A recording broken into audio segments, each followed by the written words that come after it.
Okay, technical crisis averted.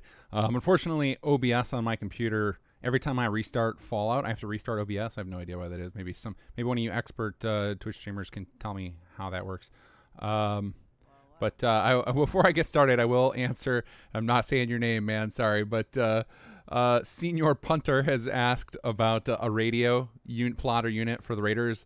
We would love to do something like that, but radio stations done well are really, really difficult. And also, if we were gonna do it, we would want to do it Fallout, like full Fallout style, where it reacts to the quest and everything. And since we're not done with the quest, we would probably go back and do that later. So maybe. Hey, everybody. I'm going to give everyone a few minutes to log back in now that I kind of screwed things up with the shutting down the stream for a minute. So I'm just going to give people a couple minutes. So if anybody's got any questions before we even get started, feel free to fire those away. I'm going to wait till the watching now number gets back to where it was, or hopefully it does. And then I'll get started with the demonstration on all of this. Would love if somebody could confirm that they can hear me, because there's also a chance that I screwed up my mic settings during all this and that I'm just talking to myself.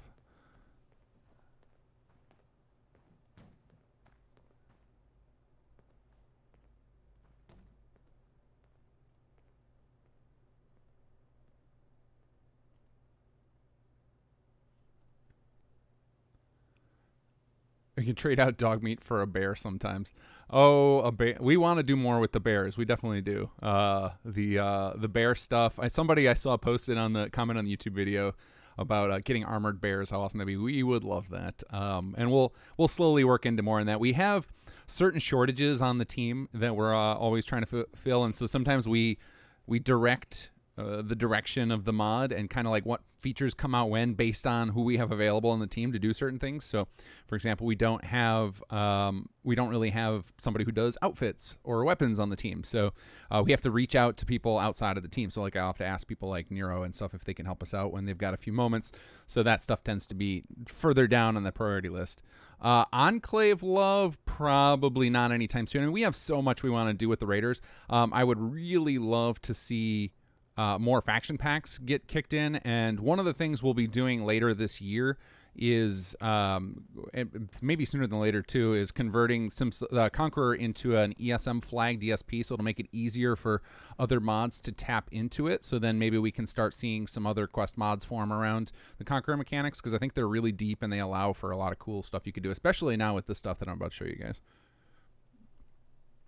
So I tested it on Xbox One and it definitely works, but there are some people just have a terrible time. I would say that if you're going to use the pre-build system, you should go download the Simple Settlements mod, and I don't remember if it's on Xbox or not. I think it is. I'm pretty sure it is, but there's a version of city plans that are like super below the build limit. That's what you should probably use if you're going to use the pre-build on especially on original Xbox One.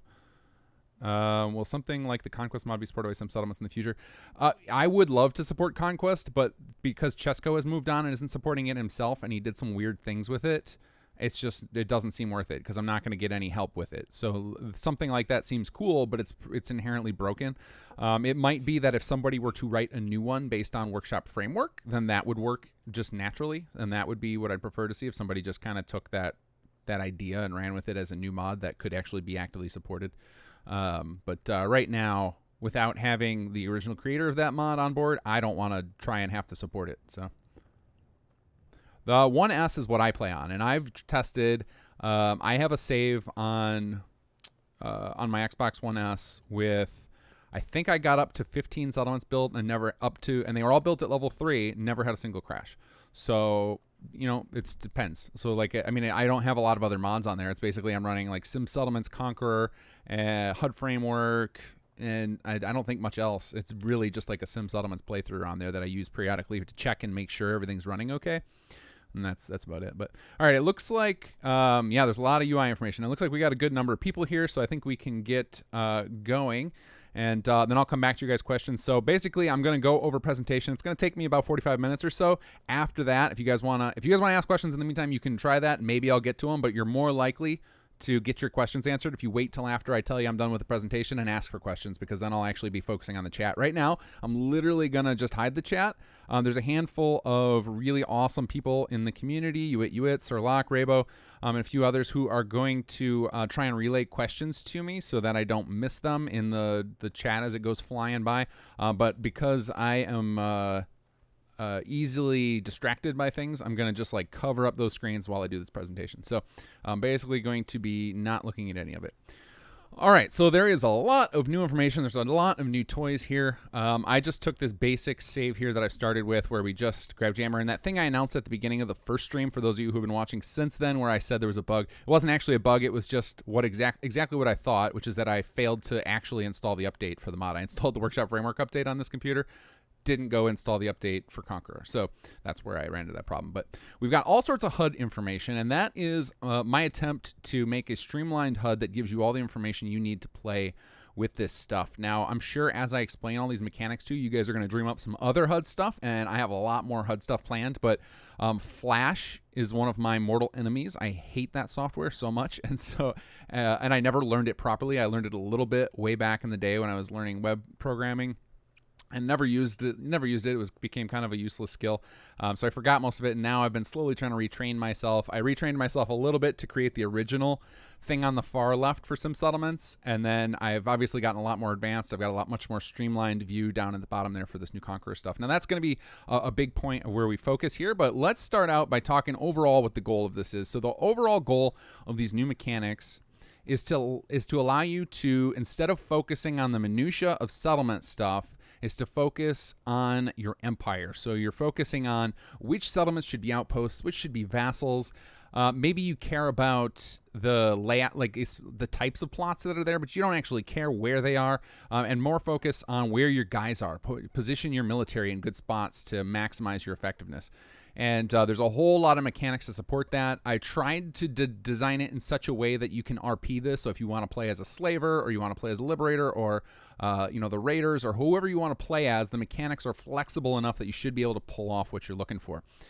So let's start off with something flashy, because a lot of this is going to be a little numbery, and I don't want to bog you guys down with those. In fact, you'll see that I don't even put a ton of numbers in the UI. It's a lot of bars and stuff, because I know numbers tend to put people to sleep. So one of the coolest things you can do in this, and I'm not going to be able to actually do it right this second because I only have this one settlement, but I can still show you the idea.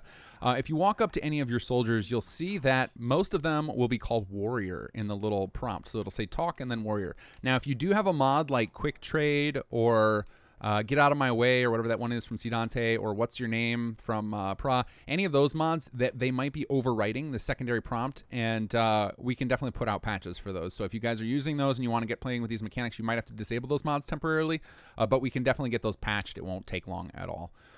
So that menu, if you click on that menu, the first time you do it for any particular role, you're going to get an explanation of what that role means. And the idea behind this whole system is that each of your soldiers aren't just limited to just running attacks now. Because one of the problems with that is that you basically only needed 15 guys. You take those same 15 guys on attacks, as long as you didn't let any of them die, then all those extra people were superfluous. They were pointless.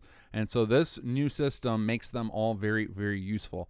Now, there's a lot of stuff that's going to be described on here that isn't going to make sense yet, but we'll get to that. What I really want to show you guys, though, is this change role, and my favorite one is this right here. And I know that I am ahead of you guys. Like, hopefully you guys are hearing things at the real time. I'm so used to streaming through Discord for people, and then there's like a time delay. I think you guys will probably be on time here, though, doing it all with OBS. So the patrol route, basically you can set up any of your guys to patrol back and forth between your outposts and vassals, or between your outposts, and you start seeing this giant presence of your soldiers. They'll just be all over. They'll be kicking ass, killing random bad guys, and basically locking down the Commonwealth for your particular faction. So that's just something I want to show you flashy. You can set that up right away, and we'll go over what the rest of this stuff is in a bit, but this is one of the cooler features. It has a huge impact on just the way the game world feels when you start seeing your guys wandering all over. So we'll come back to this menu in a second, but I wanted to show you guys that because that's something, if you are playing along maybe while you're watching this and you want to go have some fun and see some real big impact of these new mechanics, is go set up a bunch of patrols. It feels really good when you're playing the game. All right, so now let's start tackling this monster UI here. So in order to get you focused on treating this like your empire and that this is your army that you're running, we needed a way to combine all the stats of the different settlements into a single system. And so we've created this new UI here, and you do need HUD framework to play with this. In fact, while HUD framework is not straight up required, it's not a master file on sim settlements, it's pretty much a requirement if you want to play Conqueror properly. Now, if you don't have that or you can't use it for some reason, then you might want to disable a lot of these new settings, which I will go through the MCM holotape options for all the stuff. Just like everything else I ever introduced in sim settlements, everything is optional. So if I describe something and it sounds terrible to you, you can just turn it off. But most things I keep the defaults on so that they're as automated as possible. So that's the other thing about these systems I'm going to describe. Most of the stuff is all happening in the background. You don't have to do anything. You're just going to be able to enjoy these new mechanics, and you won't have to change your gameplay a ton. So let's start going over some of this. So the HUD down on the bottom there, and I'm going to go ahead and link a graphic. Let me find a copy of it here. I'm actually going to send it in Discord to some of the mods, and they can post a link for you guys. But we've got this graphic to help out. I posted it on Facebook earlier today, so some of you may have already seen it. But basically what we've got is a little cheat sheet for the HUD to help you guys get up and running quickly. So Sirlock, Rabo, Uit, I'm posting this down here. I don't know if everyone can see that or not because it is through Discord, but I'm sure you guys can pop it up onto Imager or something if people can't see it. But if you could share that with the group, that would be awesome. That'll help people get caught up. So basically on the left, that's called your outpost HUD. And I'm not talking the far left where, oh, I wish I had a pointer. You guys can't see where my hand is. So ignore, in fact, let me just turn this off so it's not a distraction. I'm going to turn off the citizen needs HUD from Sim Settlement so that everybody knows we're only talking about the new HUD stuff. And I'm actually there's something we can do that's really cool I can show off to you guys from MCM. MCM is another one of those ones, not required, but highly recommended because it makes your life a lot easier doing Sim Settlement stuff. So we're going to turn off the citizens need HUD, so that'll just disappear. And then we're going to go into MCM here and go under Sim Settlements and Conqueror HUD, and you'll see that there's all these options for the Conqueror HUD added to MCM, and these in particular are really cool. You can set up a bunch of hotkeys temporarily, and I did this with Workshop Plus as well, and it basically is a way to allow you to adjust the HUD and fine-tune it, so you can temporarily set these up and then tweak the settings to how you want them, and then unbind these keys after the fact. So hopefully I remember exactly what I'm setting these at. And we'll do that 7. All right, here we go. So I've got this feature. So basically, each of these two HUD pieces is actually completely independent of each other. And if you press the highlight toggle, it will highlight one of them that's green, and then that's the one you're controlling. And then you can just kind of nudge these things around and get them into a position, scale, and size you want. For those of you guys who don't have MCM, instead what you have are a set of presets for a few different potential locations for these, and I will expand on those. So as people get used to these systems and they start thinking of different places these could end up, or there's also the opportunity that I make like a super compact version that has less pictures, is less flowery, and is designed mostly just to get you the information once everyone's comfortable with it. Then I'll start adding more presets that you guys can toggle between. So if you guys start playing with these settings, maybe with MCM, and you come up with some cool presets and you want to see them added to the mod for others to use, definitely post on our forums, and I can give you the steps you would need to get me your specific settings, like the actual numbers that represent them, so that I could get them into the mod, because I think that could be a lot of fun, is to add more and more presets to this. And this is also a type of system that I would like to just expand in general and make it more readily available for people to be able to do stuff like this with other HUD framework things, because it's very, very useful to be able to customize your HUD like this. And there we go. We'll post one. That's good enough. All right, so I just made them a lot bigger so that you guys can see what I'm talking about. All right, so we're going to talk about the one on the left first. So you can see they're kind of broken. There's like a gap between them. So those are two different HUDs. The one on the left is your outpost HUD. The one on the right is your faction HUD. So the one on the left will reflect where you're standing in. The one on the right will reflect the faction that controls this. And one of the first things to point out here, and I'm going to say something that I would love to hear about people testing. I have not tested it, and it's not going to be something I'm aiming to support. But theoretically, you should be able to run as many faction packs as you want right now and have them each control different parts of the Commonwealth. That should work. There are probably issues with things like the attacking against each other will probably make all sorts of weird bugs occur. But theoretically, if you wanted to RP that you were working with multiple factions and you wanted to have each of them have a chunk of the Commonwealth, you should be able to do that now. The code should support it. Again, it's not something we're testing or pursuing, but we will in the long term pursue that. So the actual faction that controls that settlement will be displayed on the right. So let's talk about a few more bigger things. So obviously you've got the name of the settlement on the upper left there. You got the name of your faction in the upper right. If you were playing through Jammer's questline, you know that you eventually get to name your gang, and it should replace the words your gang with your name you chose once you get to that point.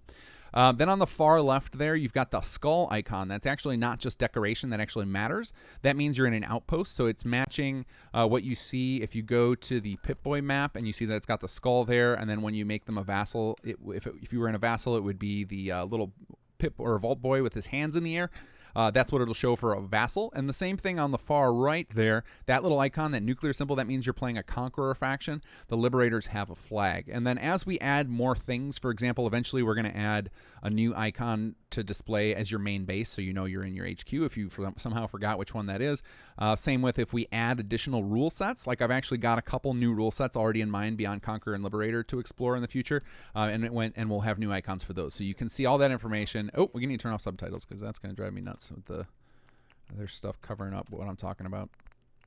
Let's see. Oops, put that on. Oh, subtitles off. There we go. Okay, so let's talk about what these different things are here. So I'm going to skip the first 2 meters on the left because those are probably the most complex to talk about. So let's start with the simplest, which is the 3 meters on the right.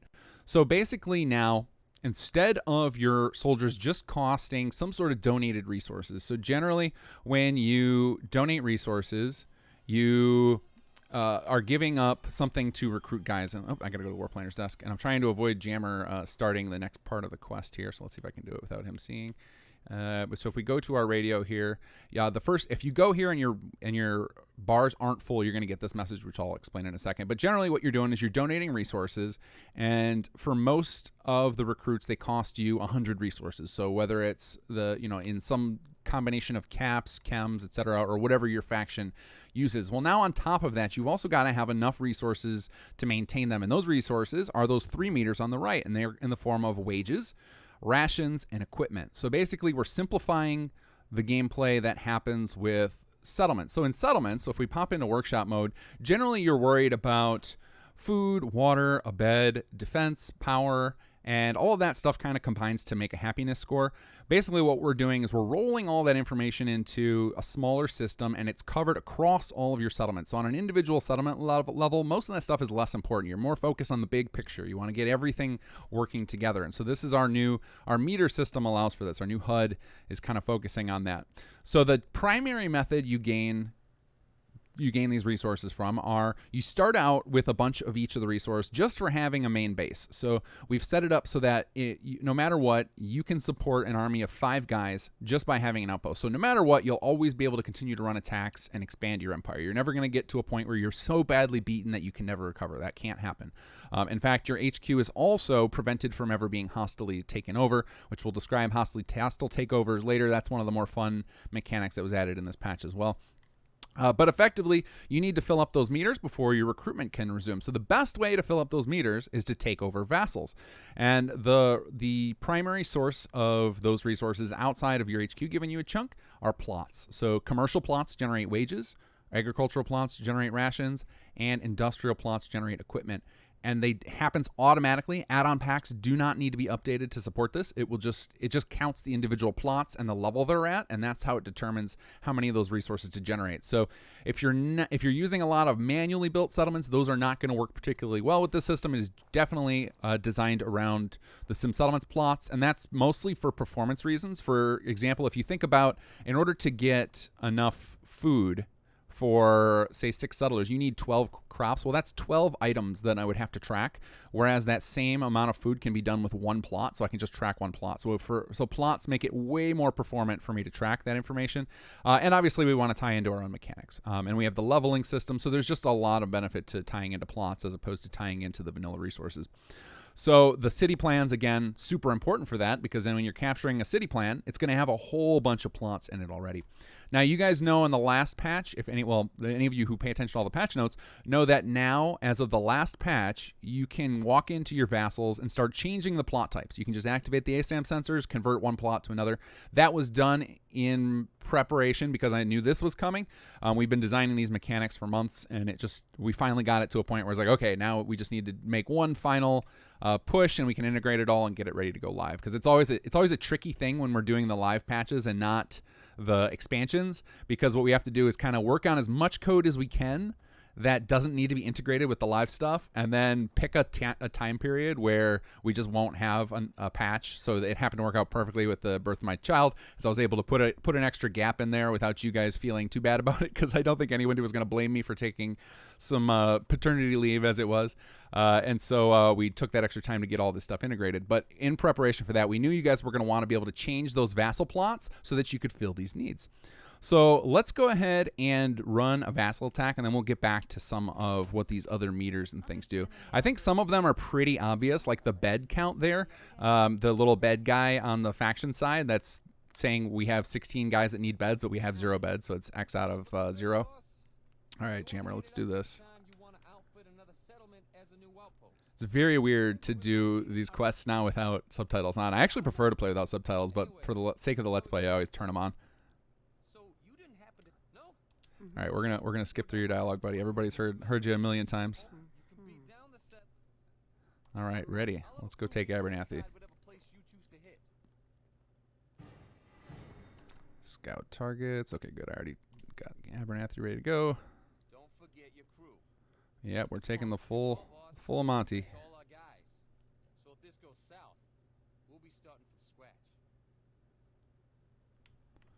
All right, so well, some other HUD things I can describe while I'm on my way over here is that, yeah, and Phil T Casual and XV Versus, thank you so much, guys. Those two did a lot of testing for the mod, so if they are answering your questions, they are in the know. They've been a part of the testing for weeks and really know their stuff. So if you guys see any of them answering your questions, take that for gospel. They probably know just fine. But one of the, I guess the HUD's gone. I'll have to talk about those in a second. So let's go beat the crap out of our friends over at Abernathy here. Hey, bud, come on, join the raid.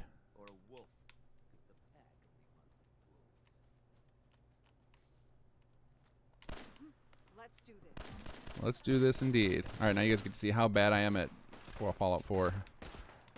For those of you who don't already know from watching me Let's Play.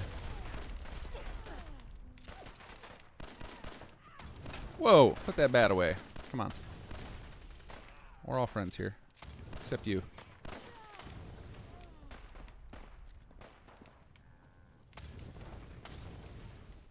Who's still alive? There we go. Oh, it was the cow. The cow was the last man standing. Okay, so then we get our vassal pop up, and you'll notice that we added a second little bit of text. I tried to, throughout the mod, put prompts like this in it to help train you guys on the new stuff. So for those of you who are zoning out, you can't handle watching any more of this, a lot of this stuff will get taught as you play, but I'm just going to go a lot more in depth here in this video, or in this live stream. But it adds a new section down at the bottom. Your soldiers will move in and take over the guard posts and martial plots to help keep the settlement under your control. So after a few seconds after the completed thing, the HUD will come up because you now control it with that gang. So you'll see that some of the meters changed, and that wasn't actually a gain of anything because this particular settlement doesn't have any plots because I didn't use a city plan pre-built, because I know, as many of you know, that occasionally the city, depending on which city plan it is, which plots you end up with, you can end up with crashing, and I didn't want that to be happening during the live stream. So just to avoid risking it, I just am playing with a basically vanilla save. I came in here and built a couple of plots to show off something, but that's all we're going to do here. But okay, so what happened there is one of our raiders moved in and took over this martial plot. So here's one of the first new mechanics. You can now have some of your troops living at your vassals, even if you don't control the vassals, and they act as guards. And basically, they're going to keep the people on lockdown, make sure they're still producing for your gang, and they'll actually also help defend against that hostile takeover stuff that we'll talk about again in a little bit. But if you can see down at the bottom of the HUD on the left, the outpost HUD, there are a bunch of little icons next to those meters, and those represent the types of people that live in a particular settlement. So the first one is your warriors. Those are your guys who can go on attacks with you. The next is your guards. Those are the people that are kind of keeping the place under control. Next to that is workers, which we'll talk about in a minute. And then civilians are basically settlers. So those are any non-military NPCs. So those are your guys that you didn't recruit as part of your gang, or if you're the Minutemen, part of your Minutemen army, basically, whatever those are. The generic settlers will show up as civilians with the little Vault Boy icon. Then the last one, the handcuff icon, that's captives. So for those of you guys who have gone the slaver route in the Raiders, you know exactly what those are. But there are new opportunities to gain captives besides just using the captive system from attacks and from using the slave collars, which I'll show you guys a new way to get captives. And then it's up to the actual faction packs how they handle the captives. With the Raiders, we went with the slaver route, but other people can do it however they want. They can outfit the individual captives to reflect what they want them to look like. But basically, some of your soldiers will move in, and it's very important that they do. If you don't have any guards moving into these settlements, then if a hostile takeover is attempted, it will succeed guaranteed, and you will lose control of that vassal or outpost. And so it's important that you have guards here. But the other reason that you want guards is we'll go into the next thing here. On the left, on the outpost, there's that little fist at the top that on the first meter. That represents your control. That is how much you've got this place on lockdown, how much people in the area think that you are in control of this. And if that meter is not full, there's a chance that somebody will make an attempt to take over. So you want to keep that meter full. It's a very important one, though there are potential reasons to not keep it full, which, again, there's a lot of depth to this gameplay, but at the core of it, just like regular sim settlements, if you just focus on filling meters, you'll do just fine. But there's some tricky gameplay you can get into with playing with the meters. So basically, the control is offered based on a couple things. One is guards, and so that we got a guard there. That guard is enough to keep just this tiny little farm on lockdown, because there's not very many people and because they're not generating any resources in our system. In fact, if anything, they're taking up resources because you do have to feed civilians rations. You don't have to give them any equipment or wages, but you do have to feed them. So they do. So that's why our meters changed. What actually happened, our wages and equipment didn't go up. Our rations went down because we gained essentially 3 more mouths to feed by taking over that vassal. So let's head back to our HQ now. And we will head back to Red Rocket. And our guys are finally wandering back. If you ever find that your soldiers are hanging around a settlement for way longer than you expect, that's just the wonderful script lag in this game, that occasionally when you're trying to add people to a settlement, oh, rain of soldiers. That's another one. I've talked about that recently in some other live stream. The rain of people into the center of your settlement. That's the way the game handles moving people back to their new AI positions. It tries to, if it can't find where it's supposed to put them, it just puts them in the center of the settlement up in the air, hoping not to get them locked in the ground. That's why if you see them all like marching off like lemmings off the edge of the Red Rocket, that ramp, Bethesda put that intentionally because they knew how stupid this system was. That they were going to end up, they were trying to protect them from getting stuck in the floor, and so their dumb solution put them on the roof, and then they would get stuck up there without having a way to walk off the edge. Anyway, so okay, we're back in our main outpost now. So now let's talk about some more of this HUD. So the last 2 pieces we didn't talk about on the right, on the faction thing, are pretty simple. There's the little army guy with the number 14. It happens to be the same icon as one on the left. That's the number of warriors you have across your entire faction, and that number is relevant because that determines how big of assaults you can run. So if you're thinking about running an attack and maybe you're just in one of your secondary outposts and you're not sure if you got enough guys, that'll tell you right at a glance, so you don't have to go try and run a raid, because as you guys know, when you activate the raid board, it can be a little slow, although it's much, much faster in this patch. So now you can always see how many guys you have ready for attacks. And then right next to that, the little dollar symbol, that's how many recruitment resources you have. So you can look at that faction HUD and know at a glance whether or not you're in good shape to recruit more, how many guys you've got that are ready for combat duty, and how many more resources you have for additional recruitment. So if you're just filling those meters, you're going to be in good shape. All right, so let's talk a little bit about the little smiley face down there. So that is morale. So morale is my answer to happiness. So I think anybody who watches my Let's Play knows that I have a hate relationship with happiness. It's a constant struggle to keep that up, especially in the outposts, because if your guys are dying, there's massive penalties applied to your happiness all the time, and it basically just keeps resetting you back, and it makes it feel very difficult to keep your happiness moving forward in real time. And so morale is kind of like if you imagine a real-time happiness. So rather than having the happiness take several days before it catches up, morale is reflected immediately. So that can be good and bad. So if you have a particularly bad attack, your morale will go into the crapper immediately, but then it'll recover more quickly too. But so if you see your morale is low and you start building recreational plots, you'll get an instant feedback. It'll fill back up. So morale is a combination of two things. It is part of your happiness, but because focusing exclusively on happiness ends up making you have to just focus on all this vanilla stuff, which I didn't want. I don't want you guys to be worrying specifically about this in Outpost, though you can. And for people who are completionists and don't want to see those red numbers, maybe if you feel that triggers a little OCD, you might want those filled. And so there is a benefit to having that, which we'll talk about in a minute. But for the most part, it's a combination of happiness and your ratio of NPC types. So your outposts, they want lots of warriors. They want you to have as many warriors as possible, and that will boost your morale. They want to feel like it's a military outpost, not like it's a work camp, because as you start seeing the different assignments you can give people, and as you guys know from playing Nuka World, the idea behind soldiers not wanting to work, I think, is, at least from where I grew up around a lot of military guys, that was pretty realistic. Aside from the handful of guys who were kind of in leadership or who were what they would consider kind of the ass kissers, a lot of the people I know who were in Marines and Navy really just enjoyed the time when they got to relax and screw around more than anything else. Probably because it was pretty high stakes when you're overseas in combat. So when you're back at base, you want things to be a little stress-free. So part of the morale system here is that the guys who aren't working, who are working recreational plots, will add to your happiness, and they want to be more warriors than any of the other types.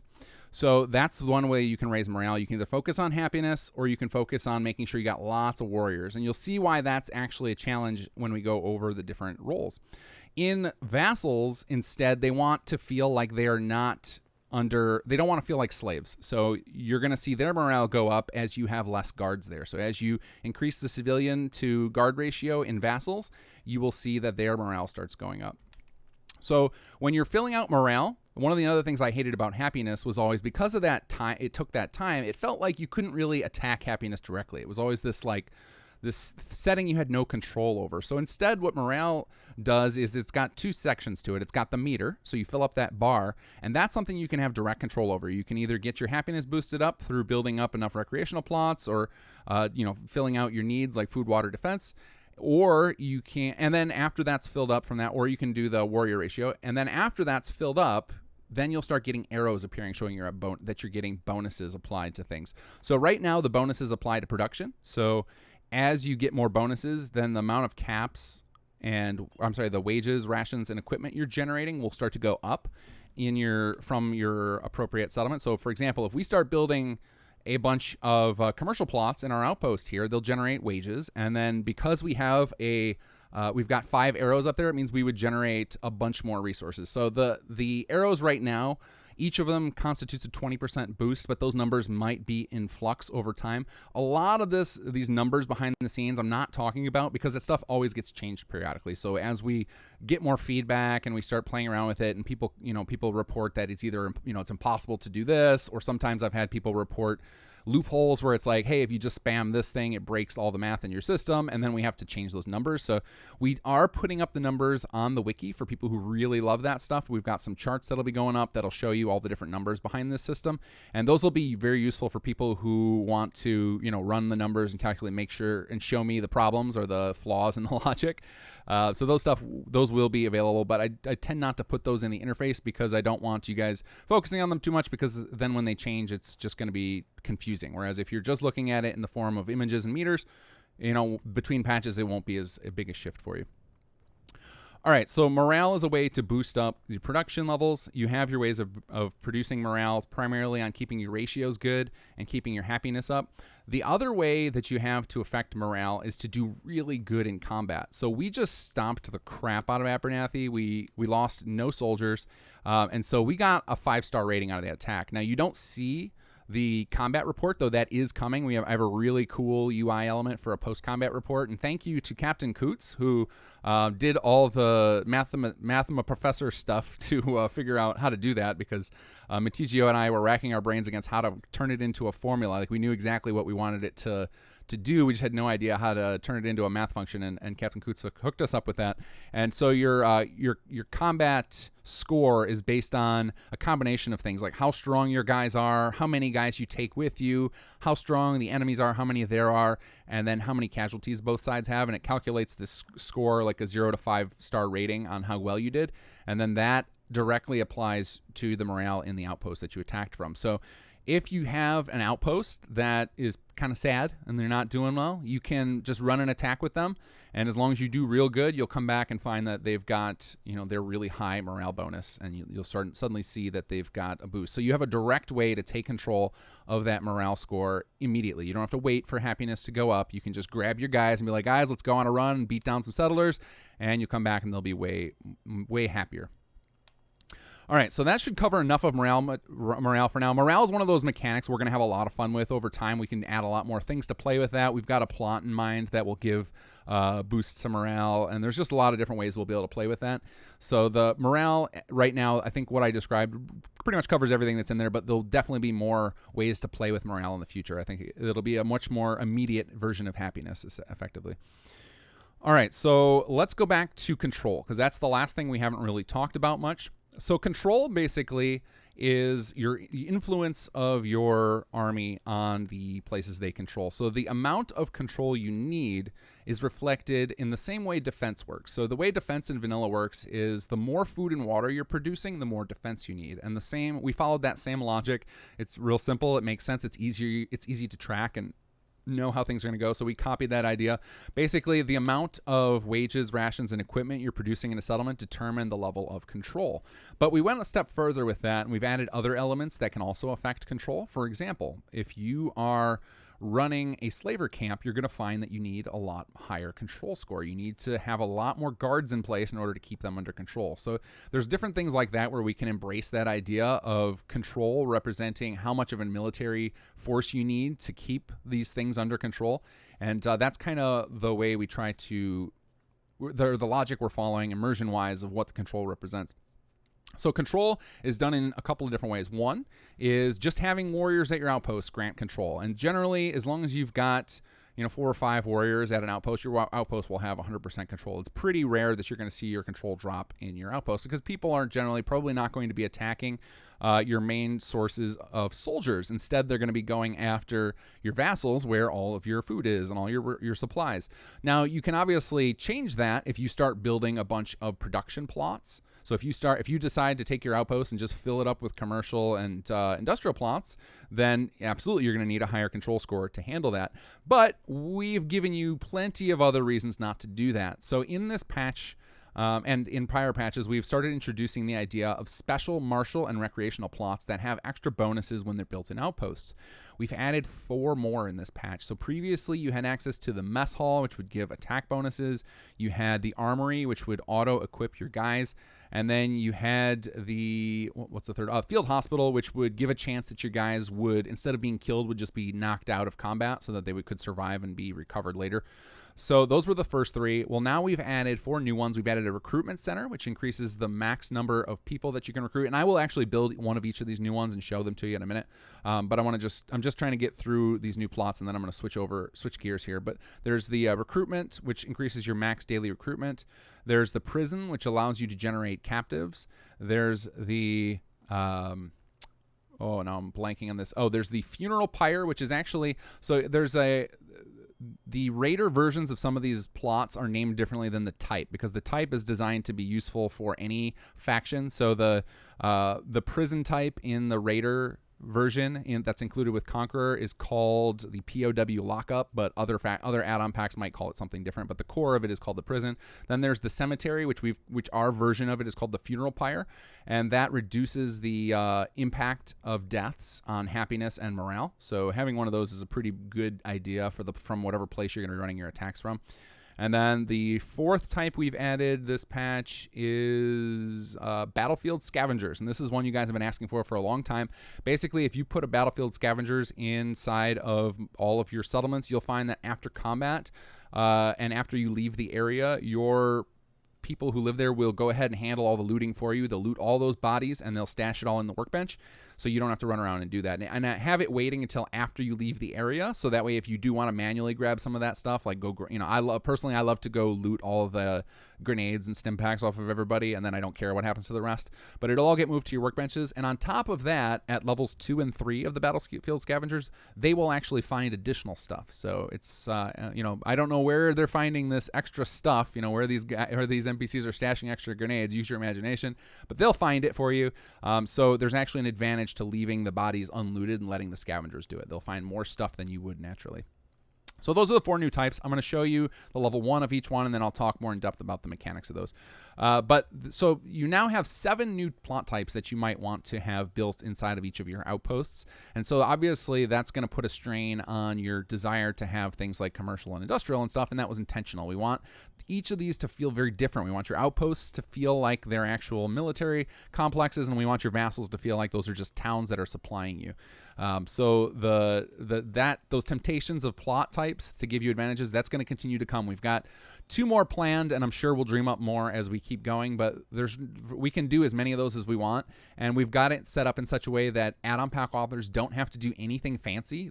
It's very, very easy for them to implement new versions of those without having to do all the complex code that is involved in actually making them do their thing. So that's a really powerful system, and we're going to keep building up on that.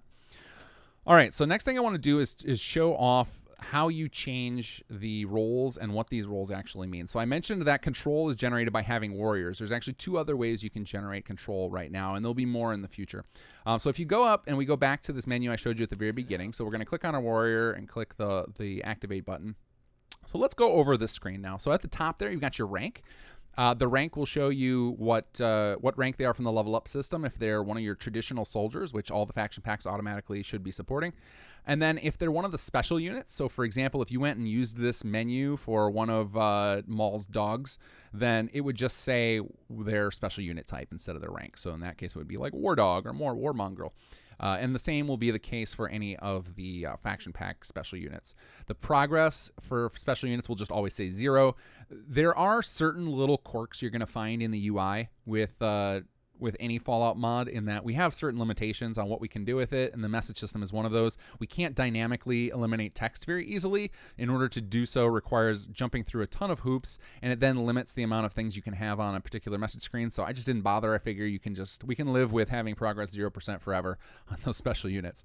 Next up is the role, so that in this case the warrior, those are the ones that can run attacks, and there are little differences behind each of the roles, and this is another one of those things where the little diagrams we're going to have on the wiki will help you guys visualize that real quickly, but I will talk about those. So the thing with a warrior, it came up in the pop-up, so the first time you guys experience one of the roles or you select a new role, you'll get an explanation screen talking about this. But the key with the warrior is they require all 3 resources. So they need to be paid, they need wages, they need to eat, they need rations, and they need equipment because they're going to run out of ammo, they're going to have damage to their armor, etc. So they need all 3 of the types of resources. Then next it shows, then the next thing about them is they're the only ones that can run on attacks. And then finally, they are one of the types that will defend to the death against a hostile takeover attempt. So once you run out of guys who will defend to the death, which are warriors and guards, then your settlement can be taken over. So it's very important that you have some number of warriors and or guards at every one of your outposts or vassals, or you're going to lose them. And that's intentional. That's part of the fun of the gameplay. The losing settlements is something we've always wanted to have in here. And that's a system you can turn off, like everything else I mentioned. If you don't like that idea, you can turn it off. But one of the fun parts about that is that it lets you continue to run attacks forever. So some people I know reported to me that they were able to go through and take over every settlement in the Commonwealth in a few hours when the mod first launched, and they're like, okay, that was fun, but the novelty's over. Well, now you have ways where you continue to attack forever and keep getting experience for your guys, keep ranking them up, and you can have a lot of fun with that. Next up is an option that I wish I'd have put in when we first launched the Armory, but I knew this system was coming, so I just waited. But Armory Equip, you can turn it off on an individual soldier level. So if you decide, I'm going to equip this guy with a bunch of cool gear and I don't want the armory messing with his gear, you can turn off armory equip and then he'll never get equipped anything automatic again. You are in charge of his equipment forever. Next up, we've got change role. So this is where you change what exactly their purpose is, and this is where we'll talk about the different effects and how they can have. So guards are similar to warriors in that they will fight to the death, and that they generate control, but they generate a lot more control than a warrior. Now, another difference between the two is that if a guard is assigned to some sort of production plot, they won't generate any resources. Basically, by making them a guard, you're sacrificing resources to gain extra control. So they have a very particular purpose. Warriors, on the other hand, are kind of your neutral unit. They'll do a little bit of everything, so they will generate resources. They do generate control, etc. So they're you're basically your even keel. Your warrior are your average soldier, whereas your guards are very specifically designed to be defenders. So if you click on the role for the first time each time, you'll get this pop-up which just describes exactly what I said as well as the resources they use. So just like a warrior, they do require to be paid, they need equipment, they need rations, they got to eat.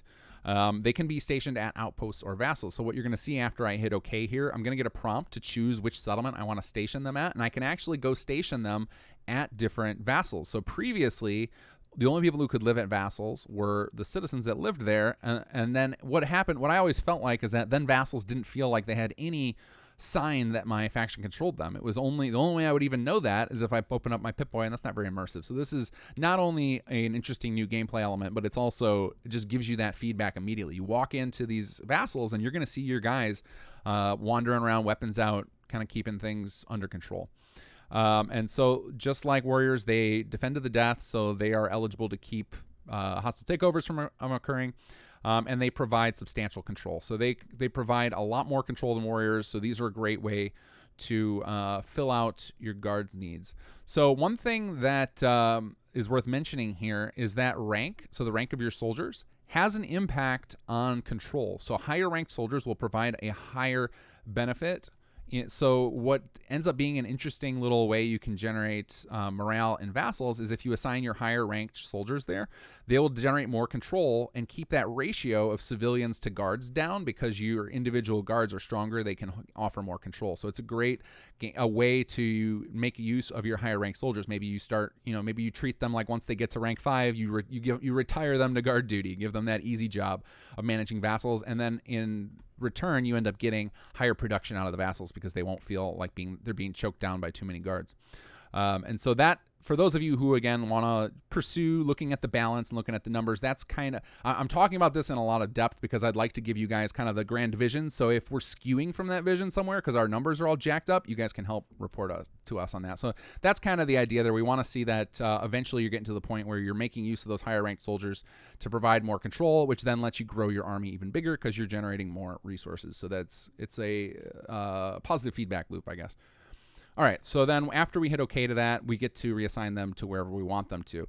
Now, if you assign them to a vassal, the Conqueror code will automatically check and try and find them an open martial plot or guard post to assign them to. Otherwise, they will just wander around that settlement and be on guard duty. And then if you assign them to an outpost, they will try and find that work, but if they can't find it, you can manually assign them to something else, but just know that they won't produce any resources at the plots. They will provide the vanilla resources though. So for example, if you assign them to an agricultural plot, they'll still generate food for the sake of the vanilla happiness mechanics. They just won't generate rations for our system. So I didn't want to mess up the balance of the vanilla game because it works pretty well. Sim Settlements has been running strong on its balance, so I didn't want to mess with that at all. And that's one of the many reasons that we added our new values on top of it, is that we don't have to worry about breaking the vanilla mechanics while doing all this. So I'm going to just send him here. So now you'll see that his role changes.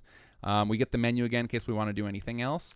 You can also change their outpost from this, and this is exactly the same thing as pressing move while you're in workshop mode, but the benefit of doing it from here is twofold. One is that the move command from workshop mode is capped based on your charisma. So I'm sure you guys know that each of your settlements is capped on the number of people that can be recruited by your charisma plus, I think it's charisma plus 10. Well, our menu bypasses that limitation, so using this, you can send as many guys as you want to any particular place. Now, I don't recommend going too hardcore because you'll probably break your game, I think most people report that on PC you get to about 35 or so and things get unstable. Xbox, it's like 15 to 20 tops. So you want to keep that in mind. But this does let you bypass those charisma limits in assigning people. All right, and so then you'll notice that the button that said warrior before now says guard. So you can quickly just wander around and look at people and just get close to them, and you'll see what role they have without actually having to open up the menu or highlight them or do anything like that. So that was, I wanted to use that for that. And that's another reason we're going to want patches for those things like, what's your name and quick trade and stuff. All right, so let's open up the guard menu once again, and we'll change the role again. So next up is patrol. So now I'm going to hit this, and you'll get the description of patrol. So patrol is effectively acts like a guard in the sense that they're only providing control, and they still require everything. But they work a little bit differently, and these are going to be a very powerful thing you can use to spread control without having to bump up your guard counts in your vassals. Basically, they will create a link, and unfortunately it's not visible. I am looking into UI ways I can give you a visual map of where all your patrols are. Hopefully I'll be able to do that in the future, but right now you just have to keep an eye on where your guys are all wandering around and just try and keep track of it yourself. We'll in the meantime, until we get a UI solution, we'll probably generate a report. We'll add a holotape report or something. But for now, you just have to keep track of it mentally or take yourself some notes or something.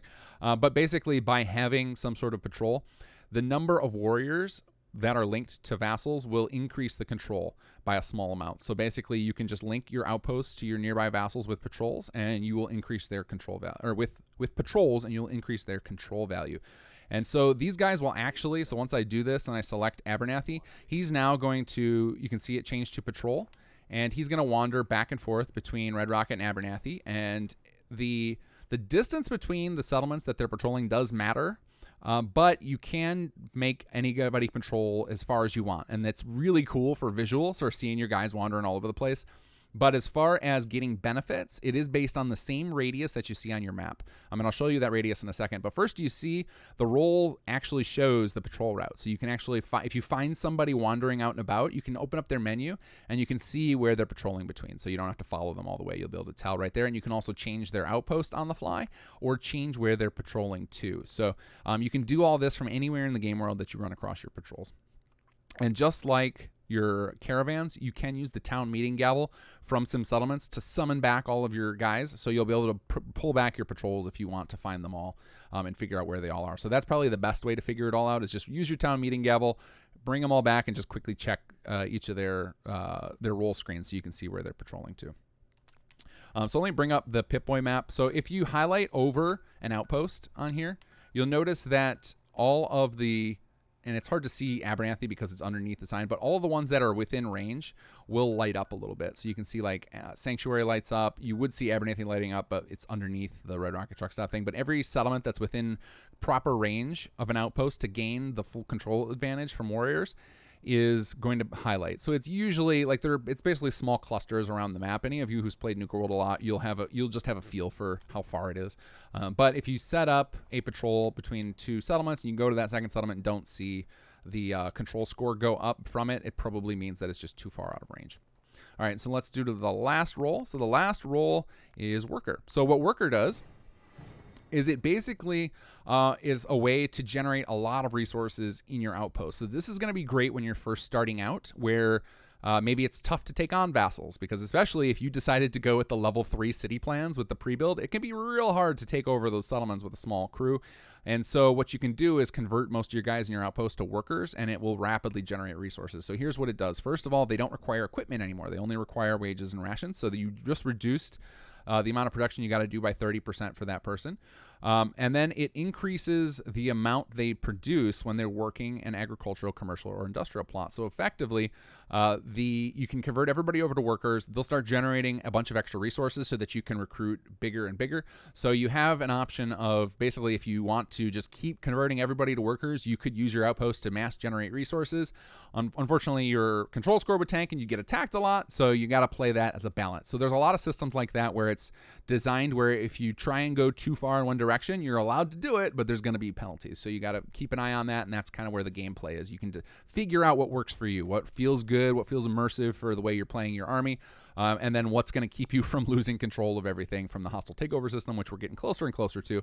The last thing I want to mention regarding the plots and generating the rations, wages, and equipment is it is also based on the plot level. So the higher the plot level, the more of those things it will generate. So you do have incentive to continue to keep happiness up so that your plots will upgrade.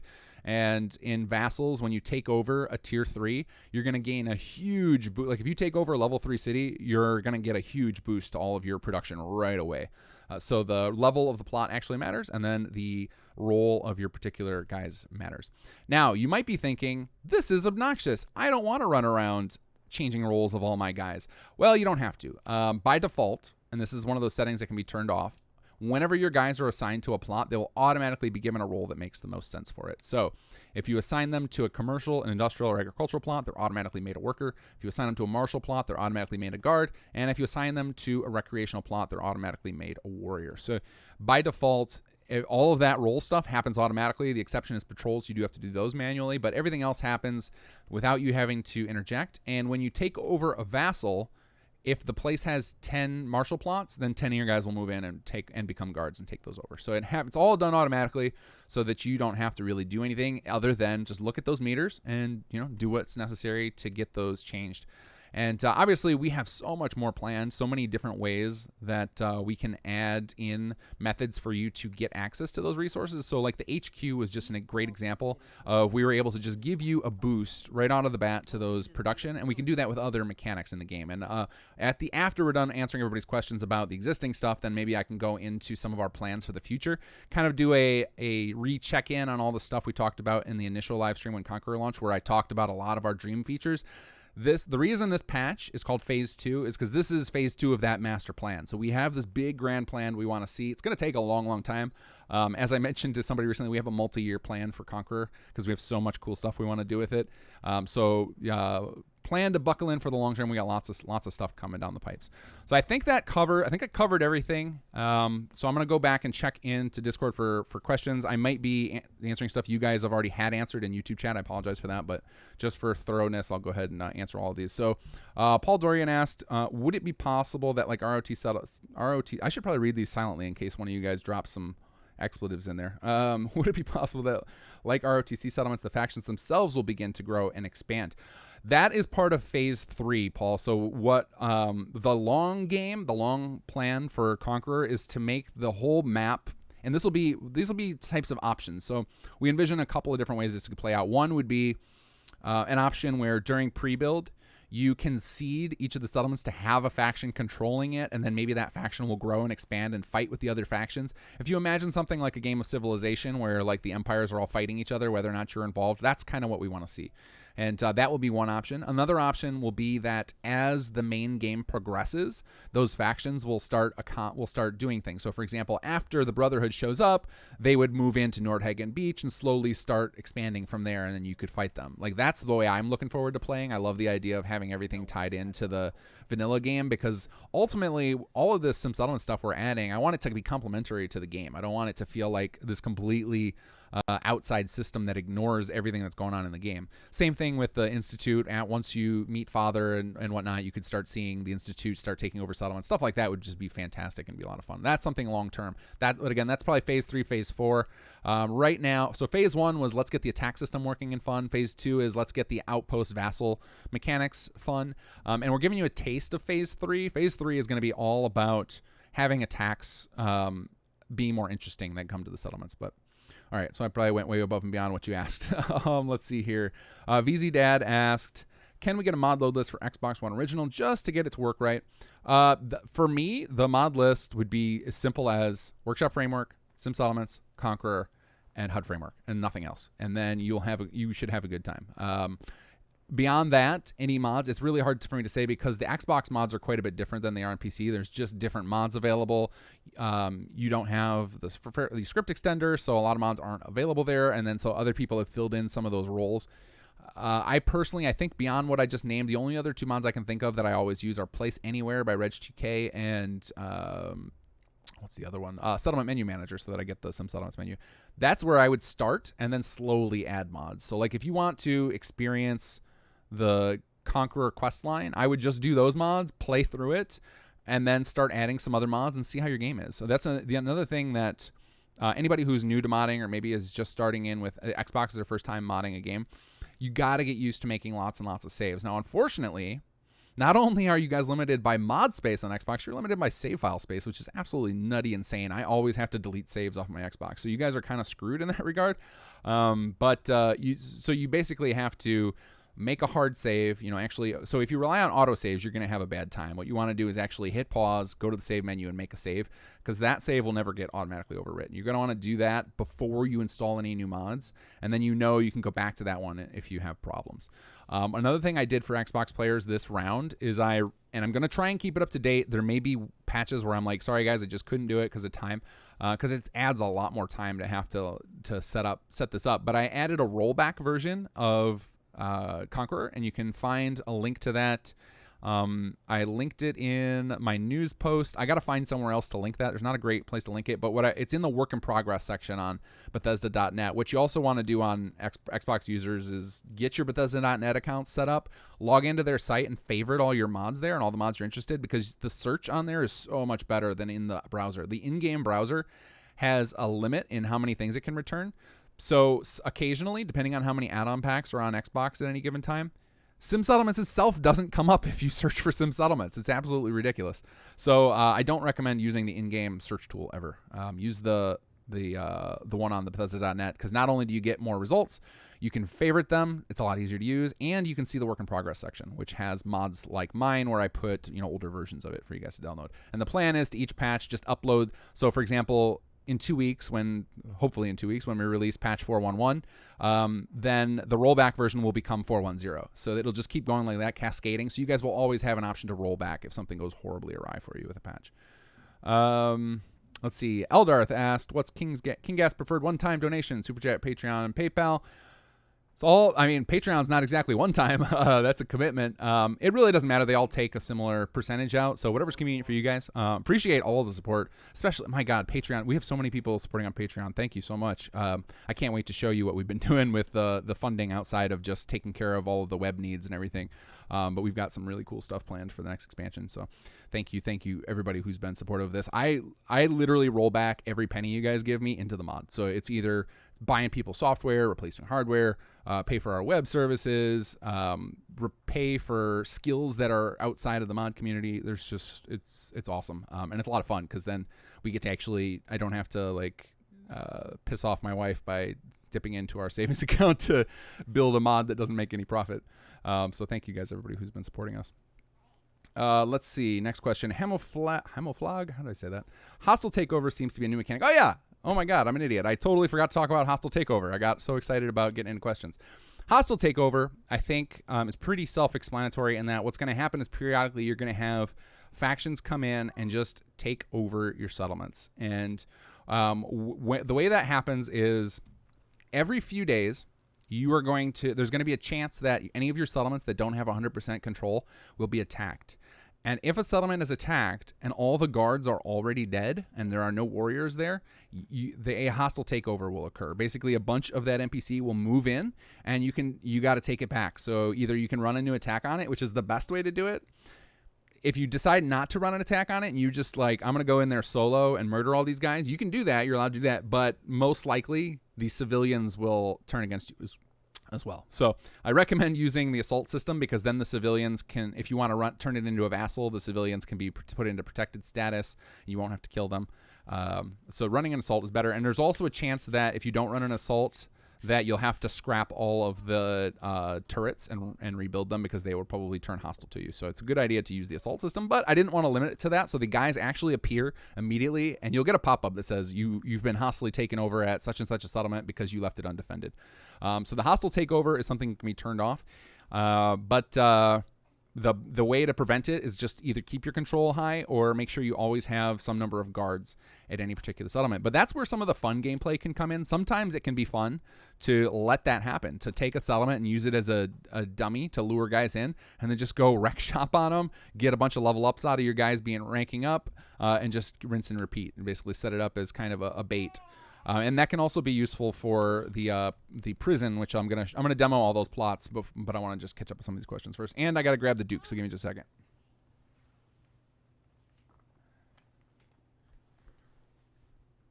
Hey, little buddy, you want to say hi? Or make a weird noise? No, he's just making weird faces at you guys. All right, let's get you a bottle. All right, I'm going to be super dad here. All right, so the hostile takeover mechanic, it can take vassals and outposts. It can never take over your main outpost. Your main base is sacred. It will, but the main base is sacred to a limit. If everywhere has full control, and actually no matter what, even if you don't have full control over it, no matter what, your main base is always an eligible target for attack. And the idea there is if you get your all of your affairs in order, you get all your military stuff in place, then you basically get to funnel all of your attacks toward your main base, and you can then set up tons of defenses, station all of your best warriors there, and make sure that they just always win their battles. So the HQ is always your sacred settlement, so that's going to be the one. The idea behind that HQ is always that what I find most players do is, and myself included, we tend to find some settlement we love, and we put all of we invest all of our energy into it. That's the one we carefully craft and build. It's the one we build our player home in, and so this kind of embraces that and gives you a home field advantage there. So that place you're focusing on will never be taken over. And so you can use it accordingly. Now, what happens during a hostile takeover is not only do enemies move in, if it happens to one of your outposts, all of your non-warrior and guards, the people that, because the warriors and guards would have fought to the death. And this is another part of phase 3, is that I have a system I'm working on to do off-screen raiding so that you can actually have your guys fight, but it's going to be way more interesting than Bethesda's crappy die roll system. Like, that feels terrible, and I don't want anything like that. But we are going to allow for an off-screen system to where you can ignore raids and just let your guys fight it out, and you'll get a combat report afterward telling you how they did, and it'll be actually semi-simulated battle. So that you can actually feel good about it, so it doesn't feel like a coin flip. That'll be part of phase 3, and until then, your best bet is to just go to all those raids so that you don't risk coming back and losing those settlements. But on an outpost, when you lose it, any of your workers or patrols that were there will move to your HQ. So you'll get that as part of the hostile takeover message. It'll say that they retreated to HQ, or I think it's called main base. HQ is what we refer to your main base in the Raider playthrough, but I believe it's just referred to as main base in all the UI prompts. So those guys will retreat there. All of your captives will be set free. So if you were running a slaver outpost and you failed to leave it defended, all those guys will get set free. And then some faction will move in. And it can be a Conqueror faction or a Liberator faction will move in. And if it's depending on which one it is, will determine whether or not the civilians side with you when you roll in. So if you're playing the Minutemen and a Conqueror faction took a place from you, then when you get there, all the civilians will side with you when you arrive. So it won't be you having to kill civilians, which would be pretty unimmersive. And I know a lot of people have complained that the Liberator mechanics aren't as fleshed out. I tried to do a little better with this, and I have a couple of the Faction Pack authors who have reached out to me to work on the mechanics and make sure they're a little better and fix some of the bugs, and I promised them that after this patch, I would definitely work with them and get all those issues worked out so that they're not stuck with tons of bug reports. So if you are a constant white hat and you can't get yourself to get behind the gang thing and you want to play with these good guy faction packs, we are going to try and give you more support. Same with the dark side. I did add a lot more captive support in this patch. So I did a lot of things to clean up stuff having to do with the slaves and the captive system. All right, so now that explains the hostile takeover. We'll keep showing off stuff as we need to, and I'll double back on things. That's fine. So see, Cognac Entertainment. Can guards be assigned to a plot that has a slave? So that was a system. So what you're referring to is there's little pop-up messages that will come up sometimes. The original system I had designed for the slave guard mechanics, I ended up abandoning. It wasn't particularly fun. It was immersive and it looked cool. But what it ended up doing is it added a bunch of stress on your system, and it didn't add any gameplay. So basically what was happening in our in the original release of Conqueror, and I just never got around to removing this code, is when you would assign a raider to a plot, it would spawn a slave NPC and they would work it, and then the raider would just stand there and laugh at them and hold their gun. And it was a funny mechanic, and it would have worked well with Nuka World, but we ended up, and so some of the messaging is written like that. Like, it'll say things like I believe there's a prompt you get early on in the Jammer playthrough where you unlock the raider farm plots, and it talks about how having a slave to guard them would be useful or something. A lot of that stuff never got implemented, and it's probably not going to be, and I just need to go back and change the messaging. Let's see here. Domino Dude, how long did it take to make Essos Conqueror? Because it's really something to be old. The first draft of it went pretty quick because we focused mostly on just duplicating the Nuka World stuff, so I was able to look at a lot of their code and just make tweaks to it. And then I had a lot of experience in another project I had been working on with doing player-led raids, so that went pretty quick. This system that you're looking at right now, this took months of constant coding, and and like the only reason that all of this is able to happen is because the Conqueror live team is amazing, and they are generating most of this quest content. So basically, we've got like Super Weevil and Old Worm, and soon a couple of other writers are joining. Well, they have already joined them, but you guys haven't seen any of their content. They're writing all this content.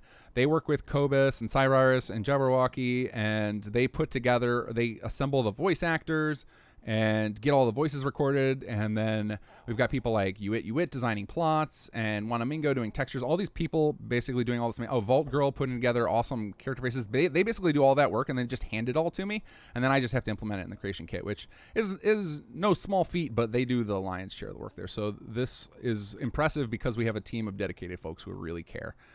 So everybody, round of applause to the Conqueror team because they are kicking ass at putting out all this stuff. Let's see here. Elysiumware. Are hostile factions able to take over outposts of Vassal, or is it still a future plan? So basically, the way the faction pack system works, a lot of people, I think, have assumed they would only want to install faction packs for the factions that they want to play. That's actually...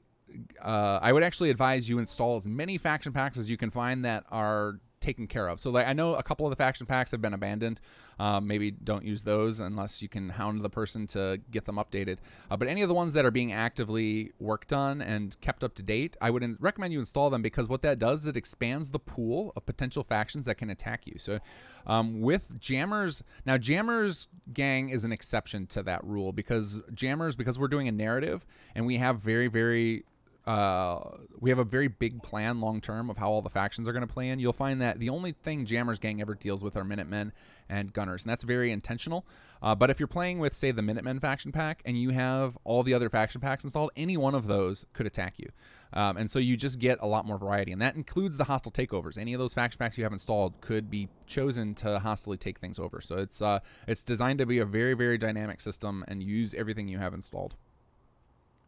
Let's see. Are things like Wallbusters available with the other faction packs? They are not, though they could be in the future. So one of the things we're going to experiment with for next patch is converting Conqueror into an ESM flag DSP. And for anybody who mods or does patches knows what that means. For those of you who don't, basically it means that other mods will be able to very easily make Conqueror a requirement, and then they'll be able to tap into all of the stuff. So the records for things like Wallbusters are real easy to access. So, once somebody could parent their mod to it, they could do things like create construction records for the Wallbusters, do things like create their own quests to give them, whatever they wanted to do. And I'm not going to get, I like the way they're gated in the Conqueror quest line because it's very immersive, and I like that they become then super rare because they're hard to get. But I know, some of you guys just want them to work and just want to have a lot of them, so somebody could then make a mod to make those a little easier to get access to. Choo-Choo1 says, so in this future growing faction idea, would we be able to just sit on the side and let the factions fight? Yes, that is the idea, is that you could just constantly see a war happening. Now eventually what would happen, because we're always at war with Fallout itself. This game was not designed to be Civilization. I am pushing what the engine can do, and the way I'm doing that is just building this massive web of code via Workshop Framework on top of the engine. And Papyrus is not particularly performant, so as any of you who uses Pack Attack knows, it's very easy to overwhelm the scripting engine, and you'll find that your save file is just loaded with scripts. So I want to avoid becoming that. I'm trying to make sure that this mod stays streamlined. So within reason of what I can get away with doing without having the script engine fall apart, I will have a constant war going on. But eventually what would end up happening is that one of the factions, just through luck and through the way randomization works, is eventually one faction would get so dominant because they would be conquering so many settlements and stuff that they would end up taking over the whole place. And that's another way, another thing I want to explore with phase 3 is the idea, and maybe this goes into phase 4 because it's kind of not necessary, is actually having the numbers run in the background so that those factions are actually trying to do the same thing you do. I think that'd be a lot of fun if there was actually some logic to their attacks and stuff where they were like, okay, we need wages, and then so they pursued accordingly. That's my dream. I don't know if we'll get to that because that would take a lot of computing power to do. But if we can get there, awesome. Otherwise, it'll just be like a series of random attacks and whatnot. But yeah, the idea is definitely that you would be able to, if you wanted, you could basically not participate at all in the system yourself and just watch it happen around you, and that could be a lot of fun, I think. Or just mess with people. Like if you go see a fight between like the Brotherhood of the Institute, you could just like silently start sniping off one side so you help them win, or help the other side win, stuff like that. Like basically want to open up all sorts of role play opportunities for you guys, and this is an open world game. You're supposed to be able to do what you want. I'm trying, and that's why a lot of these mechanics, what we found in during beta testing is, like Phil had pointed out, that they were really, really tight. Like it was very, very difficult to veer and to grow your resources, and that was intentional. I always design on what I call the razor's edge, where you would have to line up everything perfectly for it to work. And then what I did in the 0 hour is then I loosened those up quite a bit so that you guys would have some wiggle room to play with. And the same thing will happen in that is I'll design all these mechanics in some way that it's going to be really, really tightly sequenced, and then I'll loosen it up so you guys have lots of role play opportunities. Let's see here. Rip asks, any chance of performance updates for Xbox, or I'm going to need to buy a PC just for this mod? We do performance updates for Xbox all the time. Anybody who's followed the mod for a long time will tell you this has dramatically transformed. We redesigned part of the mod to shave off 30% of the file size. I recoded the entirety of Rise of the Commonwealth to make sure it would work on Xbox. We redesigned all the city plans. And this wasn't just done for Xbox, it was done for other reasons, but we redesigned all of the city plans to be lighter weight. So like I am constantly working on stuff for Xbox, but we're coming to the limits of what I can do. We've already gutted so much. I've re-optimized the code. It's been a struggle. It's definitely, if you're going to be a long time Sims Outlaws player, I mean, you're definitely going to have a better time on PC. The nice thing, and this is something that came up in a conversation I had on one of my podcasts, and I don't know if it's one that's aired already, is that as the game ages, it's actually able to run on crappier and crappier PCs. So incidentally, you guys are just going to, buy your home crappy desktop computer because, we all need a computer to do, homework or whatever on. Eventually, that's going to be able to run Fallout 4 just fine. And then, so inevitably, like as the game ages, the mod's going to continue to improve, but the hardware will just get cheaper and better. So you'll end up with a computer that can run Fallout incidentally. In fact, if you checked out one of Juicehead's recent mods, he shows you how you can kind of turn the game into a cartoon. That runs on pretty much any PC, and I actually thought that looked like a lot of fun. I actually want to try that out myself. I saw somebody did that for Skyrim not too long ago. I don't remember if it was Juicehead or somebody else, but somebody did that for Skyrim where they turned it into what looks like a cartoon, and it actually looks really good. It looks like one of these VR games or whatever, one of the ones where they're intentionally down texturing them just for the sake of performance, and I really like that idea. Anyway. Elysiumware asks, is there a way for the Raider faction to get Vertibird fast travel for survival players? That is something we would love to do long term, but it would be part of our storyline, so it would come down the line. We have a whole story arc planned for how the Jammer and Aiden conflict resolves. We're going to resolve that, and then we'll go from there. We'll see where we want to go. Are patrols mortal? No, patrols are not mortal. I might make them as an option that way, for the sake of hardcore players who enjoy that stuff, because I know some of you guys are masochists and want things to be as hard as hell. But for the same reason that caravans aren't mortal, I didn't make patrols mortal, and that's because so many random encounters can occur out there that it would be really frustrating to just have one happen to load in the cell you are, get killed, and then it messes up your control score really badly. That would be really frustrating because it would be really hard for you to know that happened. So they are currently not mortal, but that might be an option I add in the settings in the future. The next expansion I'm referring to will be a new DLC like Conqueror. It will be a total massive mod that we are deep into development on. So what you're gonna see happen is at some point when we get to that level, we'll essentially, Conqueror has a plan that's well beyond that expansion. So likely what'll happen is Conqueror is going to continue to be developed by one team forever, and then that expansion will have its development team continue on for a long time after that. So I don't know. I don't want to speak specifically to amounts of time because anybody on my team listening might be like, hey, I didn't sign on for forever. So like it all depends on how long people are interested in. Like there are certain parts of the team where if like for example, if Super Weevil decides he's bored of writing for Conqueror, I'm not going to try and continue on without him as far as the storyline goes, because these are his babies. And, while I love the characters and everything, I wouldn't have the passion to write them from scratch like he does. So I'm going to continue with his storyline as long as he's interested. But yeah, it'll be a new DLC size thing like Conqueror. We're going to have a bunch of quest content in it. We'll have new features, but it will play whatever we release next will always play nice with the thing before it. So the plan is that we're constantly building towards something bigger and bigger, where we eventually get to a point where you can't tell where Fallout 4 begins and Sim Settlements ends. It's just going to be one big super game. Let's see. Luke McKenzie, I have one problem. The HUD doesn't always update to real time. Yeah, that is a constant problem. So what we did for that is anytime you enter workshop mode, it forces the HUD to refresh. So if you, for Vassals, obviously that doesn't particularly work, but anytime you're outpost, you can pop into workshop mode and it'll force the HUD to update. That's more of an issue if you're not using the script extender. If you have script extender, the updates are damn near instant, but without script extender, HUD framework has to use a queue system. So if you've ever noticed that, like say you get a whole bunch of plot upgrades at once, that it takes quite a while before all those notices in the corner come up. That's because the game has a limit of how quickly it can update the HUD, the Flash HUD. With script extender, HUD framework can bypass that speed limit, and so the updates can be almost real time. The HUD, if you're not running script extender, so for those on Xbox, it can only update every few seconds, and so you might end up having to pop in and out workshop a few times to get it to update fully. That's just an unfortunate limitation of the game engine.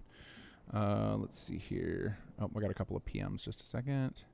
Okay, Z Games asked in super chat, and I apologize for anybody who's been super chatting. If I missed you, I'm simultaneously having a baby on my shoulder and trying to read all the messages people are sending me. Z Games, hey, just got off work, wanted to throw some money your way. Awesome, thank you. Can enemy factions attack and take settlements now? Yes, they can. That is the hostile takeover system. If you want to see it, okay, here's something I didn't mention with hostile takeover system. For all of those of you who load up this patch today, you have 2 weeks in game to go fix all of your outposts and start setting up guards and get your meters in order, because what I did is I put a 2-week timer from the time you establish your first outpost before hostile takeovers can begin. And so since many of you had already established your first outpost long ago and I didn't record that timestamp, I just used the moment you install this patch as that timestamp. So there's secretly a timer running in the background. So in 2 weeks in game, you're going to start seeing any settlement you didn't bother to set up guards for get hostilely taken over. And so you're going to have one hell of a war on your hands in 2 weeks in game. So have fun. Enjoy. I actually think that'll be a lot of fun. In fact, that happened to Phil, I think, because he sent me a screenshot because I added that feature without telling the testers, because it was something I actually built support for initially with Conqueror, and I just wasn't ready to implement it and make it happen.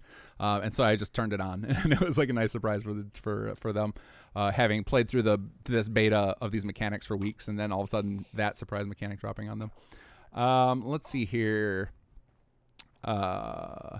And Sir Locke and Rabo and stuff, definitely keep PMing me any of the super chats, because right now I'm just going through the list you guys have going in Discord, and I'll prioritize the super chats because I want to thank the people who are donating to our development.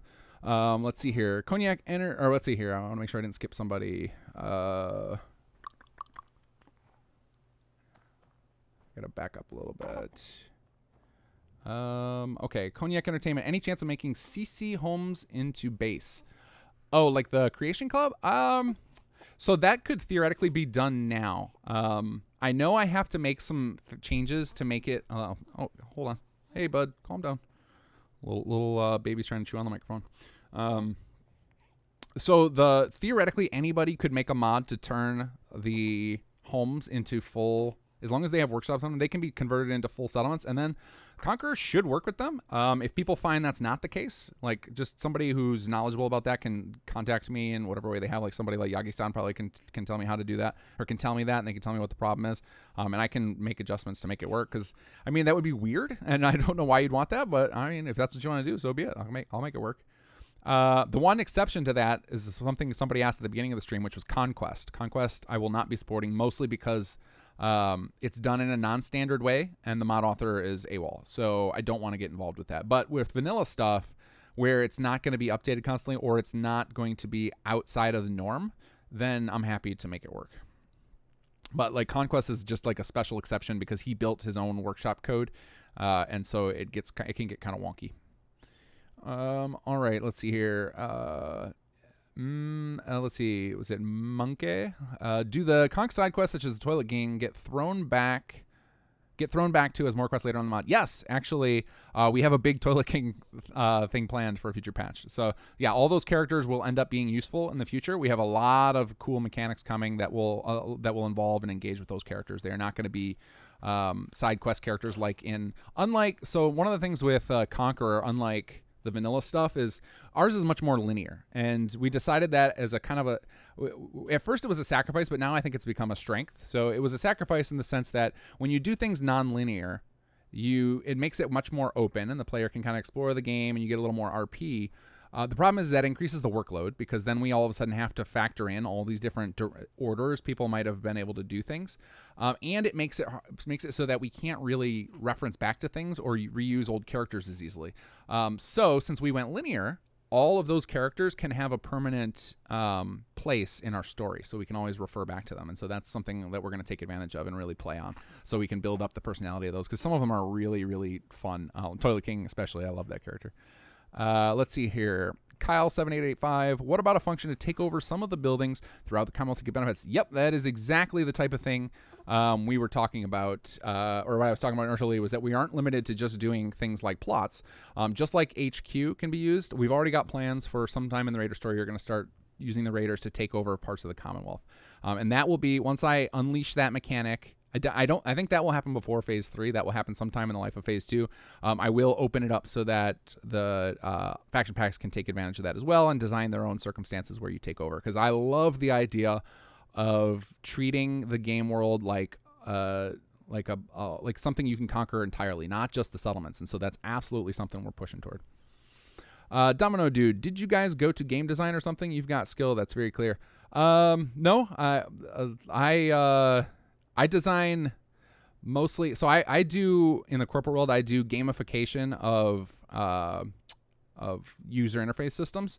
So I have to take very boring corporate software and make it more fun to use. So that's my experience that maybe pushes me towards this. And then it's just playing games. I mean, like, you start, after you've played games as addictively as a lot of us have, we just start to recognize all the patterns in good game design, and then we can just copy that. So most of the stuff we're doing, we just basically took, we've taken ideas that we've seen fleshed out over, the past. I mean, I've been gaming for decades, and so like I just have a lot of experience gaming that I can recognize the patterns, and that's it. So yeah, no, I don't think anybody on our team has gone to school for game design. I think it's just a lot of people who are just serious gamers who really pay attention to that stuff.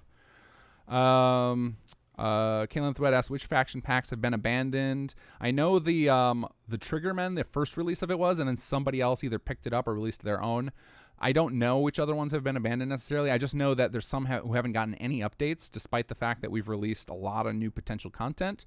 And I've heard a lot of people report bugs to faction packs, and I don't know. And I've tried to reach out to the faction pack authors when I can, but I know I haven't reached out to all of them, and some of them haven't responded.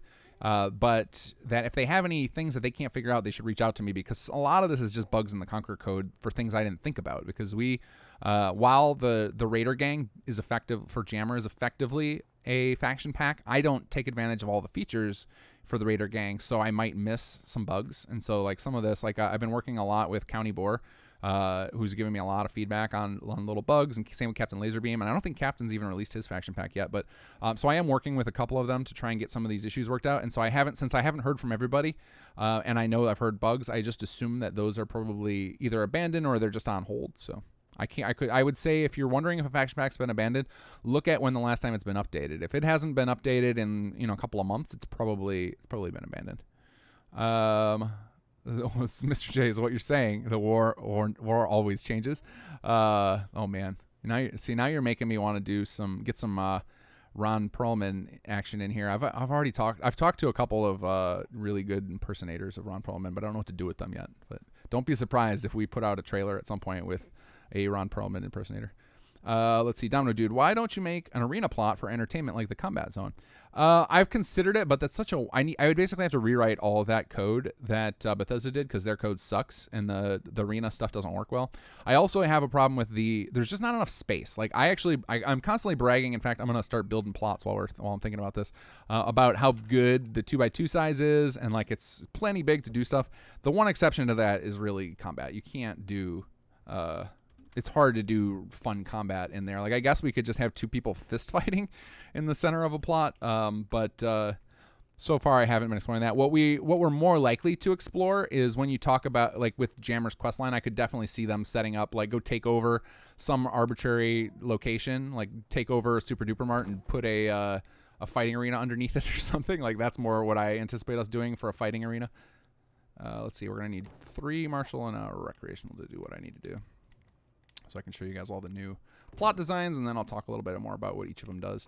But they are the goal of all these subplot types is to make them so enticing and so, like, I want to avoid getting overpowered. Like, anybody who listens to me talk a lot about plot design knows that one of my hated plots out there is IDEX Logistics Station because I think it's way too overpowered. I don't want to get to that level. I want to get somewhere a little less powerful than that, where it doesn't feel mandatory, but I do want it to be such a good benefit that it would be a tough trade-off to not have it, so that way you're encouraged to make decisions. I want you guys to have to make tough gameplay decisions. Let's see here. Choose building plan. Let's build ourselves a battlefield scavengers, and we'll see. So one of the things I'm sure you guys have run into a lot in this is sometimes you choose a building plan and it doesn't actually select the right one. That usually happens if you try and rapidly select multiple at once. So I'm going to just make sure each of these goes in no place before I move on to the next one. All right, that one looks like it's going. Sorry, I'll get back to you guys' questions in a second. I want to get these all started because I know it's going to take a few minutes for them to finish. Let's see, we'll build a POW lockup. The lockup is a lot of fun. That's the prison. And the prison is the one, for those of you guys who are add-on pack authors and want to do your own prisons, I added some new stuff in some settlements so that you can make them really, really immersive. And I'm going to update the toolkits, the Builder's Toolkit and the Faction Leader's Toolkit. I'll update those sometime, hopefully this weekend. But it's always tough for me to commit to things when I've got the kids involved. And the weekends are like all family time for me. I rarely do any modding on the weekends. But if I got time one night, I will do updates to those toolkits. All right, let's see here. Oops. Look at plaque. Recruitment center. Okay, that's coming. Let's make sure this thing went correct, and then we'll be good to go. Oh, I didn't build the... Where did I put my recreational plot?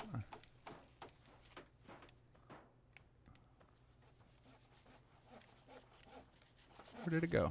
Did I not build one? Am I crazy? Well, sure, I built a recreational plot.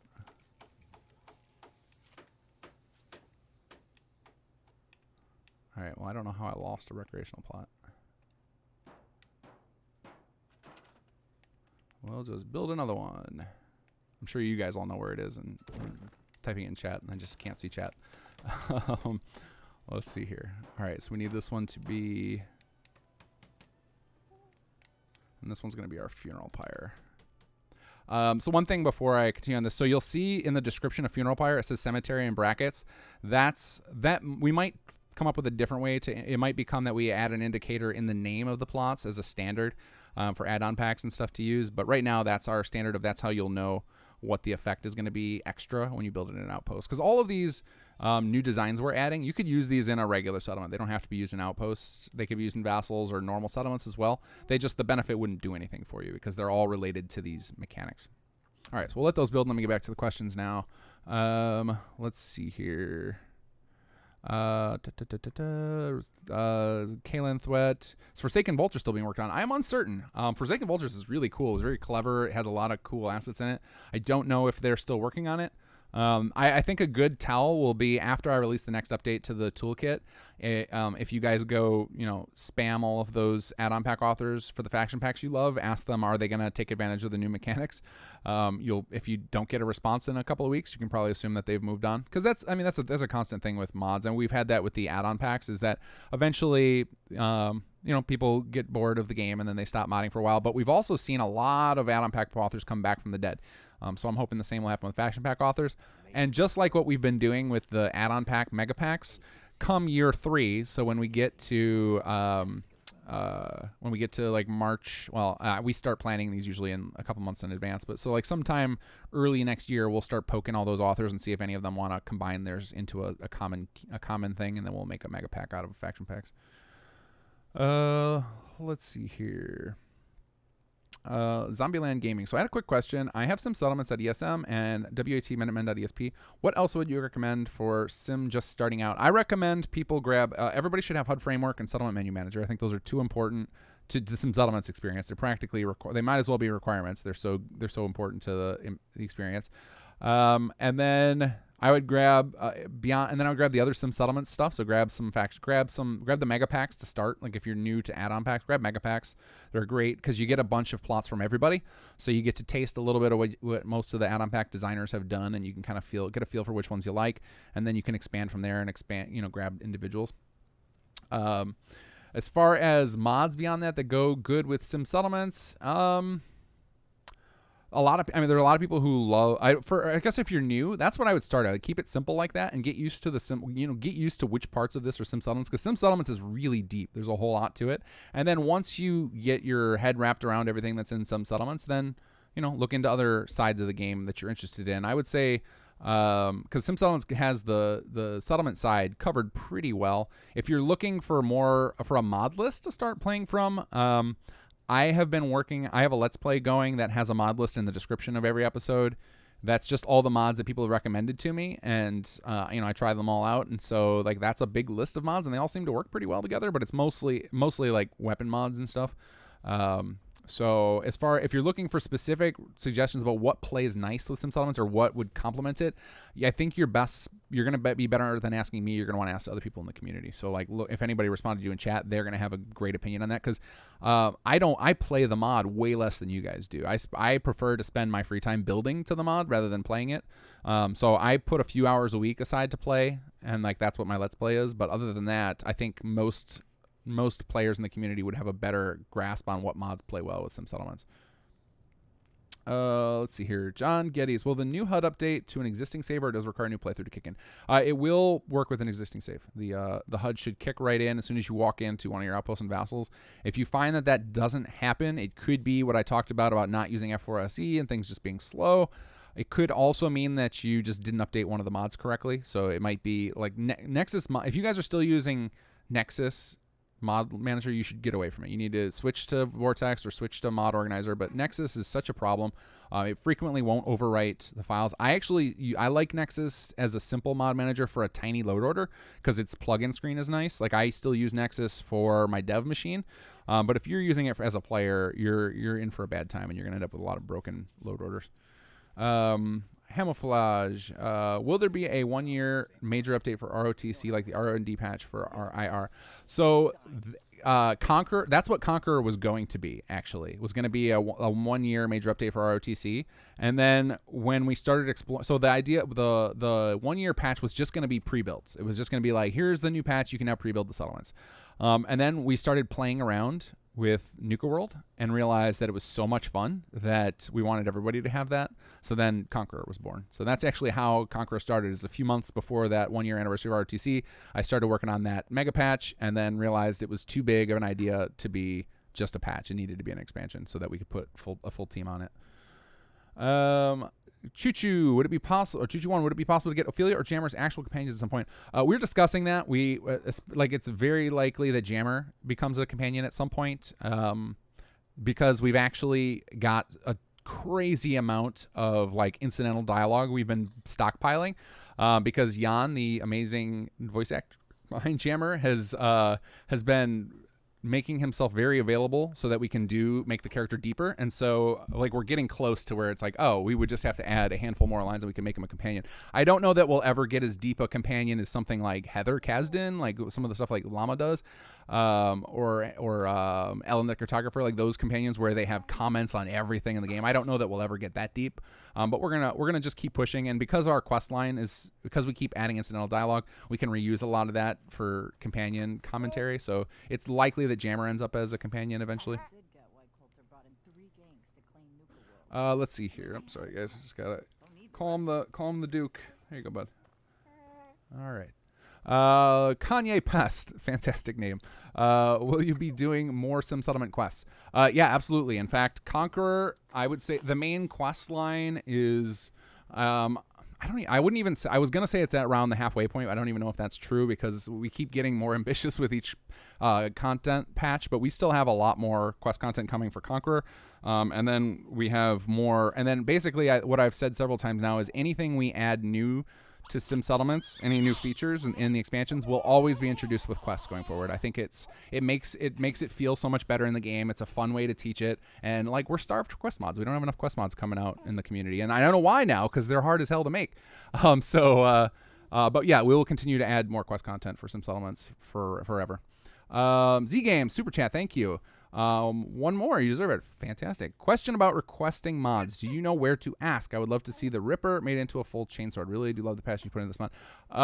I don't know where you would go about requesting mods because it's one of those things that's kind of frowned upon in the modding community just because we all have a million ideas we want to see get made into mods, so we don't want to most mod authors who are active like myself tend to just not deal in that.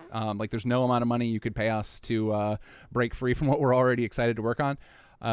If I had to guess where you would go for that, it would probably be, there was a site that Nero kept talking about and I can't think of the name right now, but Nero always does these things where you can donate money to get access to his high res textures, and I bet that site would be where you would go if you want to request mods be made for money, if that's what you're asking about.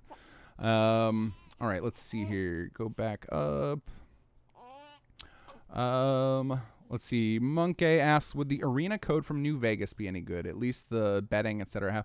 The betting and stuff is something I'm happy to write myself. Like that's something I'll probably do. It's literally the combat. Like factions are such a quirky problem in Fallout. Like a lot of the bugs that you guys have found with like Conqueror questline tends to be with faction stuff.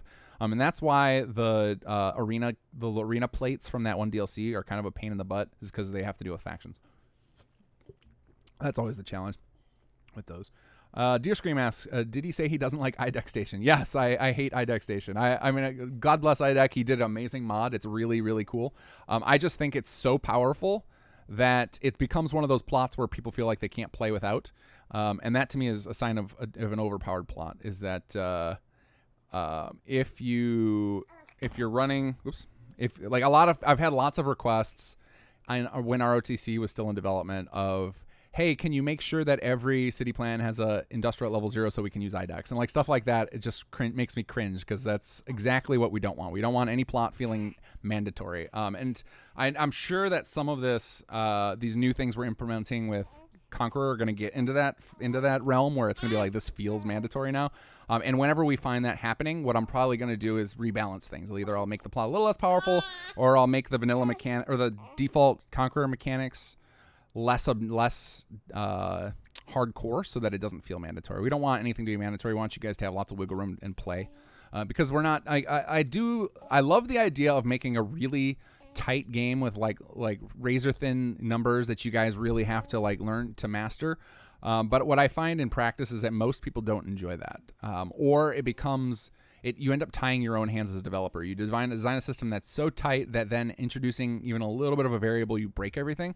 And in single-player games, I think, especially these open-world games, we all love just becoming overpowered, and we're going to inevitably. So then I think, in my opinion on game design, is that with open-world games where your character can be developed in a multitude of ways, you can never fully balance it without making the player feel underpowered. I think you can see that, especially if you play Fallout 76, that you never get to that overpowered state because it has to be balanced for other players. And I think single-player or open-world tend to automatically reject anything of tight balance. So while I complain about IDEX being overpowered, it's mostly just in the sense that it feels like it's a must-have because it has so much functionality. And I think the solution to that is just to split it up to, like, you know, if IDEX had the what do you call them, the supply lines as one plot, salvage beacons benefit as another plot, its resource transfer as another plot, then it would be like, okay, well, now you have this spread out, and it becomes not so much power in one plot. You would feel less like it's a utility and more like a potential thing you might use. So, I don't know. It's a tough balancing act with that stuff. Because you also, I know, like what IDEC did there is the same thing I did with the City Planner's desk. So with City Planner's desk, I was sick of the mods that have a million workstations because it gets very confusing. My crafting station list on my Let's Play is ridiculous, and it's just like, I don't care. I don't want to have to think about all these things. So trimming it down into one desk made a lot of sense. It's just easier for players to find all the stuff. And so that's kind of what IDEC did. And so I understand why he did it. I just it's just unfortunate that it makes it become a plot that everyone feels like they have to have. All right, so that was spoke way too much about that. All right, Wonder Boy, will Jammer ever get unique under armor like Ophelia? Maybe. So if any of you is if anybody of you is into kit bashing of outfits and knows how to do that, and we are looking for somebody to do that on the team. We desperately need an outfit artist, and that's one of the reasons we don't get those very often. Is it tends to be we have to ask somebody for special help to get those in, so we don't do it a lot. So that's one of those things I mentioned earlier, where sometimes our development gets warped based on who's available to work on stuff. Domino Dude, why don't you make a torture room plot so you can extract information from Minutemen and Raiders so you can ambush patrols and stop Sunman attack for a little bit? We might do something like that. I don't know.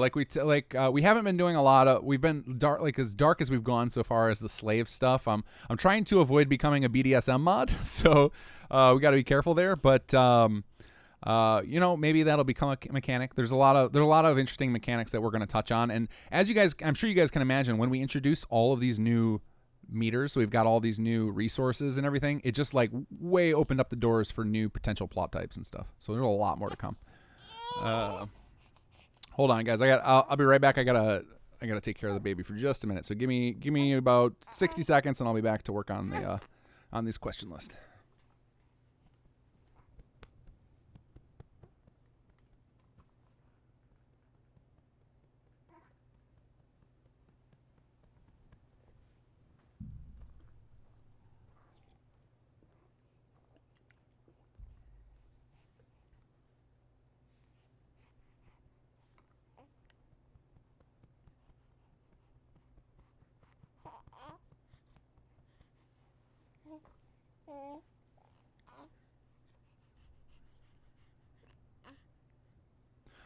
Okay.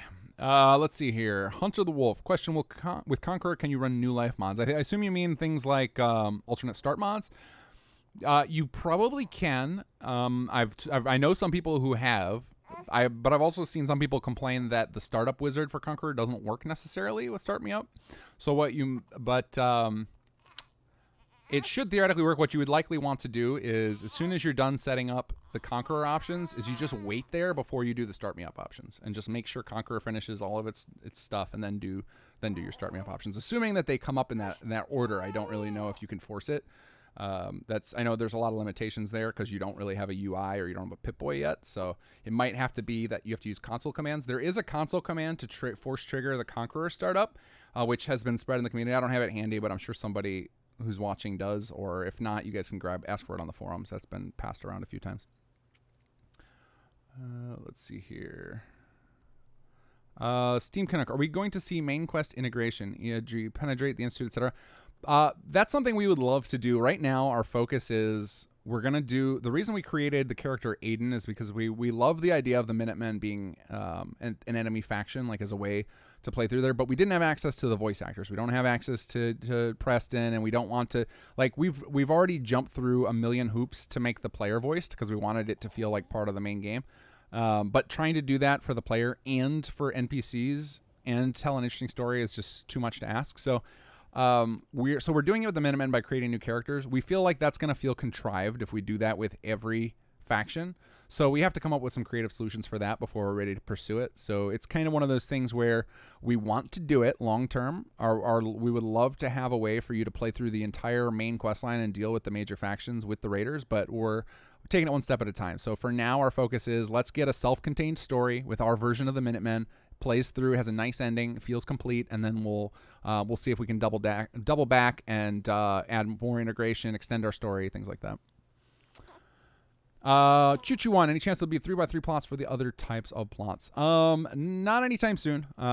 We will definitely explore, more plot types and options in the future. What we found so far is that the embracing of alternate plot types by add-on pack authors tends to be very, very slow. So like there's not a ton of 1x1 Marshall. There's not a ton of advanced industrial. So like the introducing new plot types, I tend to keep it slow because I don't want to have, if there's too many options, what'll end up happening is that say like Tenuvia and Murmurakni decided they love the 3x3 commercial and they build a bunch of those, or they build just a couple of them, or maybe like Yuit's like, you know what, I really love this idea of a 3x3 industrial, and he builds one, and then that's the only option the players ever get, and then if no other add-on pack authors end up falling in love with that size, then you get no options for it. So basically, I don't want a situation where somebody sees a plot become available to them, they build it, and there's no building plan options, there's no variety. Like that always sucks. And so I want to try and avoid that by keeping the number of plot types down to a small number, like of new ones at a time. Only going to introduce a couple new ones here and there, slowly over time. Let's see here. Ken, if KG is using his latest patch, why did the Raiders return to Nuke World dialogue? Oh, this save file is actually from before that patch. So I have a save file that I keep in my testing queue from after we finished all the early jammer quests. And so right before you start the raiding, and so all the raiders are from like this save probably came from patch 1.0 of Conqueror. Vinny, you should find a way to let us use our gang on quest. Doesn't make sense they can only be used on settlements. That actually I have that mechanic technically working. It's just not enabled yet because I need to do some more testing on it. But the long-term plan is that you'll be able to grab a certain number of raiders and take them with you, and they will gain XP. So you'll be able to grab a squad and go level them up with you on quests and stuff. That is definitely going to happen, but there's a lot of quirks with that and a lot of potential for things to fall apart. So it's not something I'm rushing out the door, but that is long-term something you'll be able to do. Let's see. Punter, Kingston. Let's see. Kingston. Any idea? I don't know what that is. Kingston. Any idea on enslaving random people in the world? Right now, you can only enslave settlers. So technically, you can enslave any random people in the world that aren't unique, but only the settlers will actually work fully. So that's something I basically have to go into Workshop Framework and completely rewrite the assignment code. So what I did with Workshop Framework initially is I rewrote all of the vanilla code but kept it so that it would work with every other mod. So I basically I made it so it's a true framework. It doesn't break any existing mods. It's just adding new layers and new possibilities. What I need to do is rewrite all that code in a way that it can handle non-settlers, and that's just a massive undertaking. And so it'll derail my development. Like Workshop Framework took me off of working on expansions for like 3 months. And so like I'm not ready to jump into that. We have an expansion deep in development, so it's likely that's the type of thing that will happen when I'm between major projects, because basically I have the bandwidth to work on one major project plus the live content at a time. If I try to add a third project in there, then everything suffers. So basically until our next expansion releases, I'm likely not going to do any major overhauls to Workshop Framework, but maybe not. It's hard to say. Sometimes an idea comes up in our expansion development where it's like, all right, well, if we had this, it would make it perfect. And then, I changed my idea. I changed my mind on that. All right, give me a second to drink some water here, guys. I don't want to end up in dead voiceville like I did on my first ever stream. Especially because, as Ruined pointed out earlier, we have a team meeting tomorrow. I need to be able to talk. Domino Dude, why don't you make Vertibird special units like air support? So that is something that I anticipated the Brotherhood faction pack would do. If we're gonna do something like that for Raiders, everything we introduce with the raiders is going to be through the narrative. It's going to be through Jammer's questline. What somebody could do, and I'm actually surprised someone hasn't done yet, is create a raider faction pack. Like, do the same thing we're doing. It's just like gut the quest out of it. Just make it so it just goes right to all the units. Somebody could absolutely do that, and I wouldn't stop them, because I think the people who are following along with the Jammer story are enjoying it enough that they will they're fine with waiting and being on the ride. But if you're in a hurry, somebody could absolutely start their own raider pack and take it in whatever direction you want. But we got a lot of cool stuff coming with the Jammer stuff. But ultimately, with Conqueror, it represents our attempt to make something as if it were a real game. So if you think about most games now, they're not going to just like dump a bunch of mechanics in your lap. They're going to introduce them slowly over time, and usually with some sort of narrative layer over them. And we're trying to do that. We want to. It's kind of our. It's for a lot of us. This is our way of being able to be game devs without having to quit our day jobs. We don't have to try and work our way up the corporate ladder. And work for slimy companies like EA. We can just build a game in our free time and do it that way. So somebody sent a super chat. It's just what it says, Supreme Rula. Did I miss the actual text of the chat, or did you just send me money, bud? If so, thank you. Let me bring up the YouTube now so I can see it. Yep, just sent, Supreme Rula just sent me $5. Thank you, man. I appreciate that. I thought maybe the question got cut off there. Let's see here.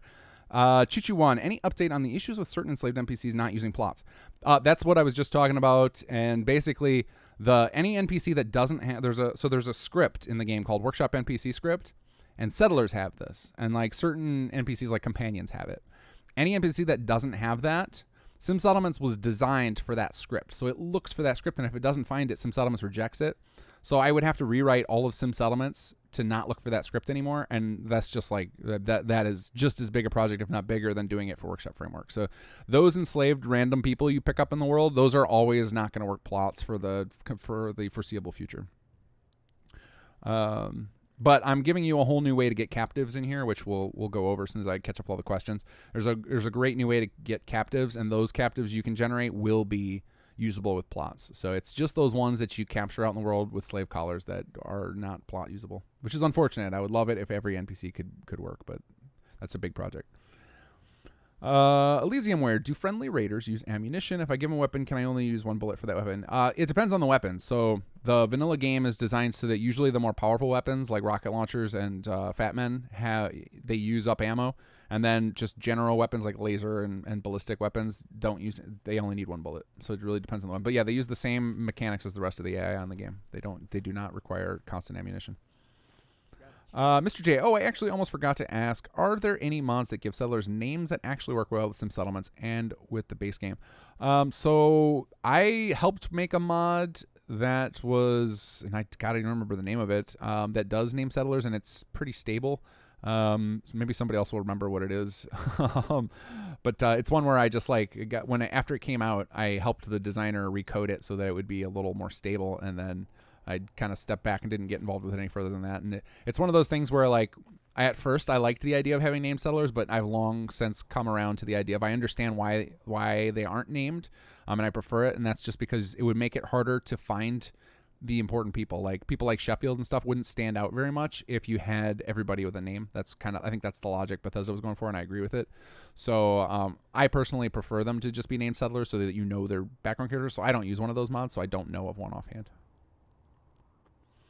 Let's see here. The Geth consensus. Hey, will you be adding Nuka World compatibility? Yes, that is something that's been on my to-do list, like even before Conqueror came out. I actually have a suggestions thread going asking for Nuka World players to give their feedback on what they would like to see changed. Like, what do you guys want to see changed about the mechanics in Conqueror or Nuka World so that they would play nice together? One thing I could see that would be really useful, and anybody could do this, would be making faction packs for each of the Nuka World gangs. I think that would be huge, because then you could actually use the Conqueror mechanics, because Nuka World's mechanics are kind of lame. Like, they don't they're not particularly, like, they're very tame. You only get a couple of guys with you. They're just not nearly as deep as what we've built with Conqueror. And like there's a lot of cool stuff that goes on with Nuka World, but I don't feel like their raiding mechanics are particularly good. So I think they could easily be turned into a faction pack, and it would be fun to do all this stuff with the pack or something. So that could actually be done. That would be a great way to integrate them. As far as integrating with the story content, that's just like the stuff with like dealing with the Institute or Brotherhood. That would be way later. So if we were going to integrate fully with the story, which dream scenario, like when we have our meetings and discuss, like we dream of all sorts of ideas, but like realistically time is an issue. So we've been working for so like we started working on this in like November last year. So we're coming up on a year already. So like it's late July. So August, September, October. So another 4 months and we'll have been working on this a year. And we're not even done with our self-contained story. So you can imagine how much work and effort it takes to build each of these quest mods. And realistically, you could probably play through everything we've done in Jammer's quest line in like 4 or 5 hours. So like that's a lot of work. It takes a big team, months and months to design just a few hours of content. So the idea of then integrating with vanilla stuff without breaking a bunch of other mods is even going to take us probably even longer. So it's a matter of where do we want to put our resources? And, if we, on an infinite timeline where everybody on the team sticks around, all the voice actors are always available, we would love nothing more than to have you play out a story where you get to see how Jammer, Ophelia, Maul, and company deal with all of the threats to the Commonwealth and all the DLC. We would love to do that. I just don't know how realistic it is. So if we're going to definitely start with vanilla stuff because there's a lot to explore there. There's the 3 major factions plus all the little side content. And that way everybody gets to play it. Whereas if we start focusing on the DLC, we limit the audience. So then we put in all that effort and then less people get to actually play it. Now, as far as Nuka World's mechanics, like those I'm more likely to integrate sooner than later. Like at least make them play nicer so that it kind of works together. I hope that answers your question. Choo-Choo-One, will we see other types of faction other than Liberators or Conquerors? Yes. I actually have a couple in mind already. I want to do a mercenary type. I want to do a type that's not interested in conquering. Like it would be like a creature type faction pack where all they do is just basically mow through and destroy everything and then move on, rather than staying still. So like they won't ever hostile takeover. They'll just like kill everything and leave. So like those are 2 I'm pursuing, but other faction idea. If you guys have ideas for other types of factions, basically what you would want to do is open up a thread in our suggestions forum for Conqueror. We've got that on the forums, and describe in detail what the differences in the gameplay mechanics would be that you imagine. And the reason I like that for suggestions is opening threads is then we get a lot of community feedback. We get to see what the interest is like. So it may not look like it, but those suggestion threads get read. I read through all of them, and you'll find that with each, especially with the next expansion, tons and tons of the suggestions people have been making for literally years now are getting implemented. And so that is a great place for me to find out like what direction you guys want to see the mods going, or where there are problems in the game mechanics where they need to be fixed. So definitely, if you want to see more faction types, just open up a suggestion thread with how you imagine them playing out. Because, saying something like economic or scientific faction sounds good in a vacuum, but I don't know what that would look like in gameplay. And now with all these new mechanics, there's actually a lot more room to play around with and make different versions, which is how I dreamed up the mercenary and the other type. Like I have some rule sets in my head. I haven't fleshed them out fully, so I'm not going to talk about them any further. But a lot of these new mechanics, like the generating different resources and the morale and control, those gave me all sorts of new potential ideas for faction, for ways we can differentiate the factions. Because we want the rule sets to feel different, like we want them to immersively feel different, but we also need to have gameplay mechanics to support it.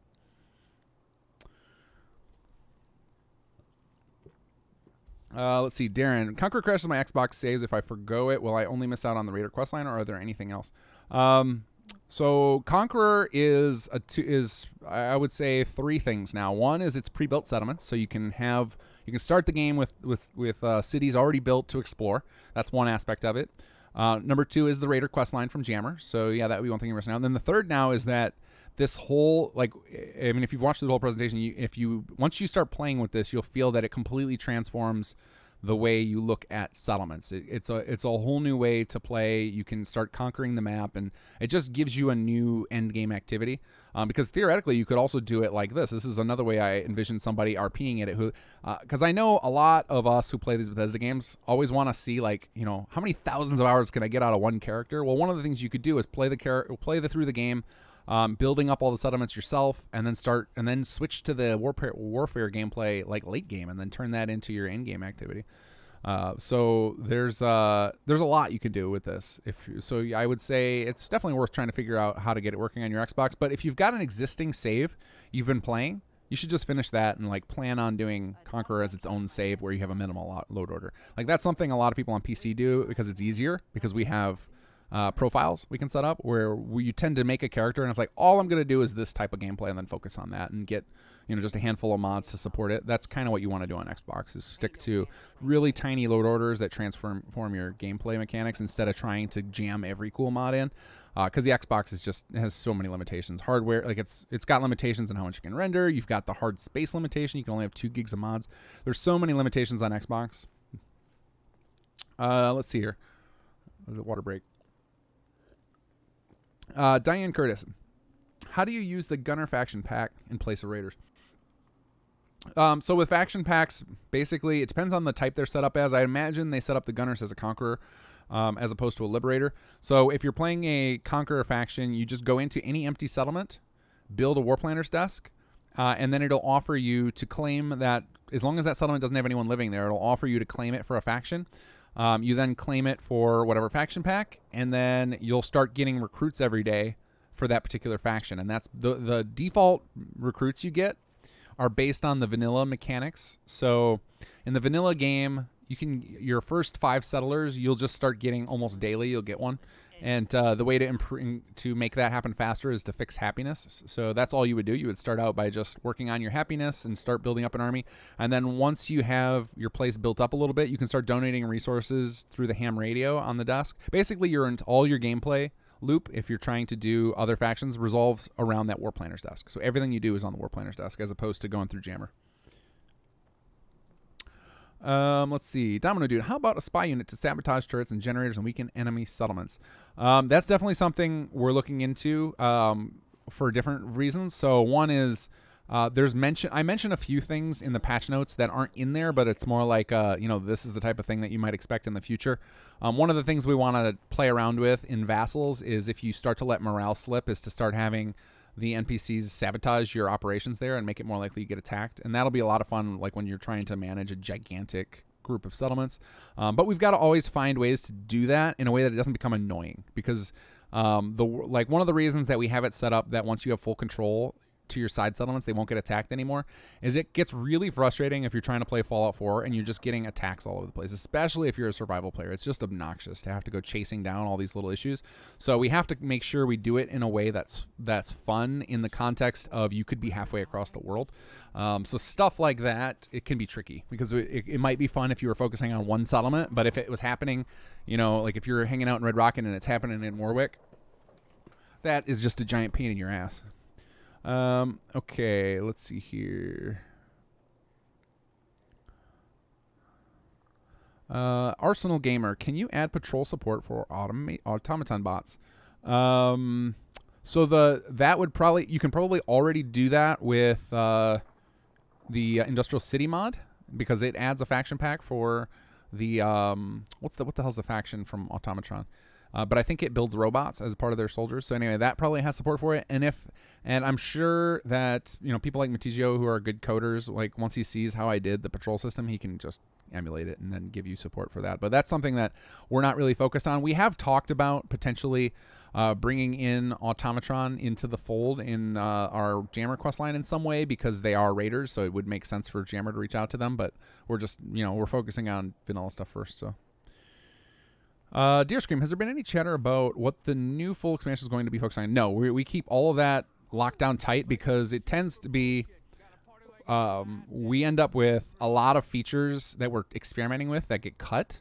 So I don't like to talk about anything, like keep it all on the down low until we're ready to launch the first trailer, because before then anything is reliable to get cut. And I mean you guys have seen this with game companies, or like where they will put out the a trailer 2 years in advance and like show you off all this stuff, and then you're disappointed later, or there's too much time to build up hype. We just want to avoid all that, so we wait until the thing is damn near done, and then we'll tell you all about it. So that's the pattern we're going to keep going with. It's been working so far. I prefer it that way, and especially because we're developing a lot of live content. So we're designing all the stuff. We'd rather have you guys focused on having fun with the new stuff we're developing live than worried about what's coming, several months down the line, or in this case, it might be a year away still. We don't know. Let's see here. Kaylin Thwet, what's your favorite Far West Minuteman or militarized Minutemen? I don't remember which one I'm using. I like it a lot. I don't think I'm using Far West. I think I'm using militarized right now. I like it a lot. It makes them really hardcore, which is perfect for playing with Jammers gangs that the Minutemen actually feel like badasses, like they're actually kicking my butt all the time. So I like it a lot. I haven't tried Far West. That might be, maybe I'll use that in the future. I'll try that. But if you want to see what militarized Minutemen feels like, check out my Let's Plays. Especially the last few episodes, I've been getting my butt kicked by them. Darren H, is there any mod to remove Brahmins from trade route? They definitely must feel like the buggy part of the game when you have multiple settlements. Yagi-san has a mod. Raybo, you know what it is. I can't think of the name of it. That changes the way they work, and I think you can change their races. You might even be able to remove the Brahmin. I don't remember exactly, but I think that's a good one to solve that problem. Let's see here. And thank you for all the love. A few people have been pasting comments. Like I see Drinking Buddy said something real nice. Emperor Mars. Thank you everybody who's making all the nice comments. I apologize I'm not reading them all, just because I keeping up with the YouTube chat while holding baby in my arms is not really feasible. So I've got people relaying messages to me. Dear Scream, if you're using Liberator faction packs, are you unable to experience any Conqueror exclusive quest lines? Okay, so this is something that I would love to have feedback on now. Theoretically, in this code base with 4.1.0, you can now run multiple faction packs simultaneously, and actually like take over settlements. Like there's actually, so previously in the initial launch of Conqueror up prior to this patch, you could only have one main outpost. And so Jammer, if you start playing Jammer's quest, you would have to, his base would have to be the main quest, and then, or the main outpost, and then you couldn't use a faction pack without it breaking things down. Theoretically now it should work that you can run a faction pack from one settlement and run Jammer's gang from another and have them each build their own little side empires and keep them separate. That should work, but we didn't test it because it's not a focus right now. That's something I would like to support long term. So any of you who are willing to like take the risk of a save file, start playing, two factions, like, pick south side of the map for, the Minutemen and build Jammer's gang in the north, see what happens, and then report all the bugs. Would love to have that work long term. It's just not a focus, and so we haven't tested it. But theoretically, it should work. Riddle78, does Conqueror have a Minutemen quest line yet? I've largely been ignoring Conqueror's questing since I can't bring myself to be the bad guy. Let's see. That's something. So I just answered that recently on on my Let's Play. Several people asked that same thing because people are like, "Oh, I want to side with Aiden," because we have this amazing voice actor for Aiden, and he's done a bunch of professional game work, which is why he's just been awesome. And a lot of people are like, "I want to side with him and kill Jammer." That's something like we've talked about as being fun to do. Maybe we'll do it in the long term, but we still have such a long way to go with Jammer's quest line. We're focused on that, so we're not going to commit to anything else. One of the things that's coming with me designing, so anybody who's worked with me for a while knows that I tend to love to create with automation solutions, and we're constantly improving our workflow. And so as we find better ways to do quest work, and we speed up, if we eventually hit a breakthrough where we can automate a lot more, then it might ramp up our production of quests. So a lot of our limitations in the pipeline is just like how difficult it is to implement quests properly and have them still be impressive. As any of you guys have been watching, let's know you guys have seen, I always am talking about all the camera work we tried to do. That's something I don't want to let go of. I think it's really, really fun to try and do as close approximation as we can to cinematics within Fallout 4. And I'm kind of obsessed with that now, and that kind of slows development. But as we make breakthroughs in automation, we can ramp up our quest development speed, it might open up opportunities for us to unlock some of that, to be like, all right, let's do another faction or whatever. Also, once we finish the next expansion, then anybody who's been working on that, who wants to stick around and work on another project, that they are open up to develop more stuff, and then we can focus on that. It's all we have so many things in the works that like throwing in the idea of a Minutemen quest line is just not in the cards right now. Let's see here. Deer Scream. Are the Conqueror plots integrated into the original ROTC plans, or they need to add new city plans that include the Conqueror plots? It depends. So if you don't use Designer's Choice, which is not enabled by default, Designer's Choice is only enabled by default if you use the Conqueror pre-build. But if you're just building settlements and setting up city plans after you are in the game already, by default, those plots that are in the city plans can use any building plan you have installed, so then they can use the Conqueror stuff. But yeah, I could definitely see it could be there's a whole lot of room for city plan creators to go forth and create city plan sets that are designed to be outposts and be like, here's my design. It's got all of the cool new mechanic stuff built into it. Like, there's definitely a place for that. And you could thematically, you could do it too. Like, they would look a lot different to build a military themed settlement than it is to build one designed around agricultural. So I would love to see that. I think there's a lot of room for that. So any of you who are aspiring city plan builders, there's a hole in the market for that now, especially now that we're up to 7 different plot types. And like I said, we have 2 more planned, and then tons more ideas will probably emerge as we actually more than 2 are planned. I forgot there's a couple because some of the plots we've actually introduced are specific to the Raider quest line. Like there's a kennel plot you can only get if you play through Jammer's quest line. Stuff like that. Like there's occasionally some of those we'll be designing too. But if the function is universally useful, we'll make it available to everybody.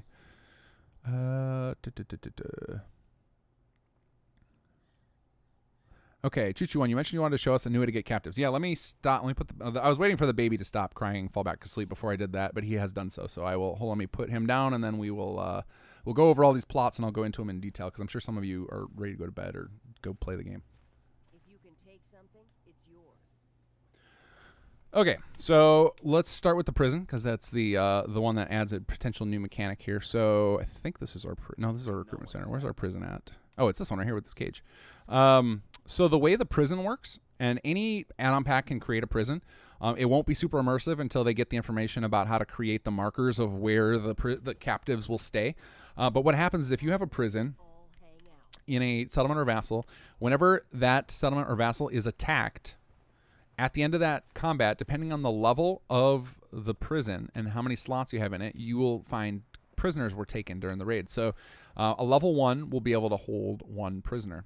And it's a little more dynamic than that. So what actually happens if you want the numbers behind it is the code searches for the highest level prison you have. So if you have a level 1 prison, you can capture 1 prisoner per combat. If you have a level 2, 2, level 3, 3. So you can capture up to 3 prisoners on any given attack. But then there's a secondary limit is that each level of the prison can only hold so many prisoners. So let's say, for example, I have a level 3, but it has 3 guys in it. I couldn't capture any, but if I had a level 2 prison that was empty, then I could capture 2 in that. And so there is potential for gameplay where you go build a trap settlement that has no control, maybe 1 guard and a whole load of prisons, and then you just like lure in attacks and then capture yourself a whole bunch of slaves. Like that's definitely a way you could play that. And one of the things I'll be updating the toolkit for the builder's toolkit is to show people how to create markers so they will actually go in those cages. And the slaves you get, or we'll call them captives. I know some people hate the slavery aspect. We'll call them captives. They're prisoners of war. They'll end up of the unit types of that faction that are set up. And this is actually another thing that the faction packs are going to want to update is there's a benefit to setting up the civilian form now. So like that was always set up as kind of an optional thing. You didn't really need to set it up on your faction packs, but now if they do that, that's what'll be used for the prisoners, so they can kind of determine which of their factions. So you could end up with like super mutant prisoners if you're using the super mutant faction pack, or Minutemen or whatever, and they'll actually be in their full attire. And then with the way it works, and because I can't trigger attack right here, what you'll find is once the prisoner is in there, if you walk up to them, they'll have a put to work option, and if you do that, you get to send them to a settlement, and then they'll get equipped with the if you're playing the raiders, they'll get equipped with a slave collar and the rags, and then they'll get sent over to there, and then they'll start affecting your needs and everything. So the building of prisons in places, and whenever they get attacked, you'll take prisoners during that attack. So that's how that works. Let's see. Let's go to the other types. This is the funeral pyre. This is just the level 1, so it's very very minimalist. This is our version of a cemetery. And basically the cemetery plot reduce. So in the default game, whenever a settler dies, you take a hard 25-point hit to your happiness for several days. So like for several days, your happiness will just be tanked into the ground. And obviously, in an outpost where you're running attacks all the time or you're getting raided from the outside, you're going to have people dying all the time. So that's brutal. So the cemetery reduces that penalty. So then you can, if you have a cemetery and you're getting attacked a lot, it won't make your morale won't fall so much when you have a cemetery. It also has the benefit of when you take a really bad loss from an outpost, that the hit to morale will be less. So it affects happiness and morale both, and morale almost in double because it protects your happiness, and happiness is tied into morale. So cemeteries are very useful in settlements you anticipate getting attacked a lot or that you're running your attacks from. Battlefield scavengers is one. It depends on, again, I think it's the same thing. Ones where you're running combat from or you are getting run, that you're having attacked a lot, having a battlefield scavengers is a good idea because then you don't have to run around looting the bodies. But it is one of those ones where it's just a laziness thing. Like, it saves you some time. And so then if you're willing to, if you want to sacrifice, effectively a plot, because when you think about it, you don't have unlimited space for plots. You can't have as many plots as you want because the game engine will crash. Like, I mean, in my Let's Play, we've gotten a sanctuary up to 100 plots, and so far I haven't crashed yet. But that's like a miracle. That's not what you can expect. So one of the things in balance-wise that I've avoided doing is I no longer use the plot size as balance because you guys can build vertically. So what I tend to use instead as balance is number of plots because I know the game engine has that hard limitation from how much it can render. So you guys end up having to kind of control yourselves and your number of plots. So that tends to be how I balance things. And so something like this, like if you're trying to be a min-maxer, well then looting bodies you can do yourself. So then having this isn't a supreme advantage. It's a quality of life improvement as the battlefield scavengers are.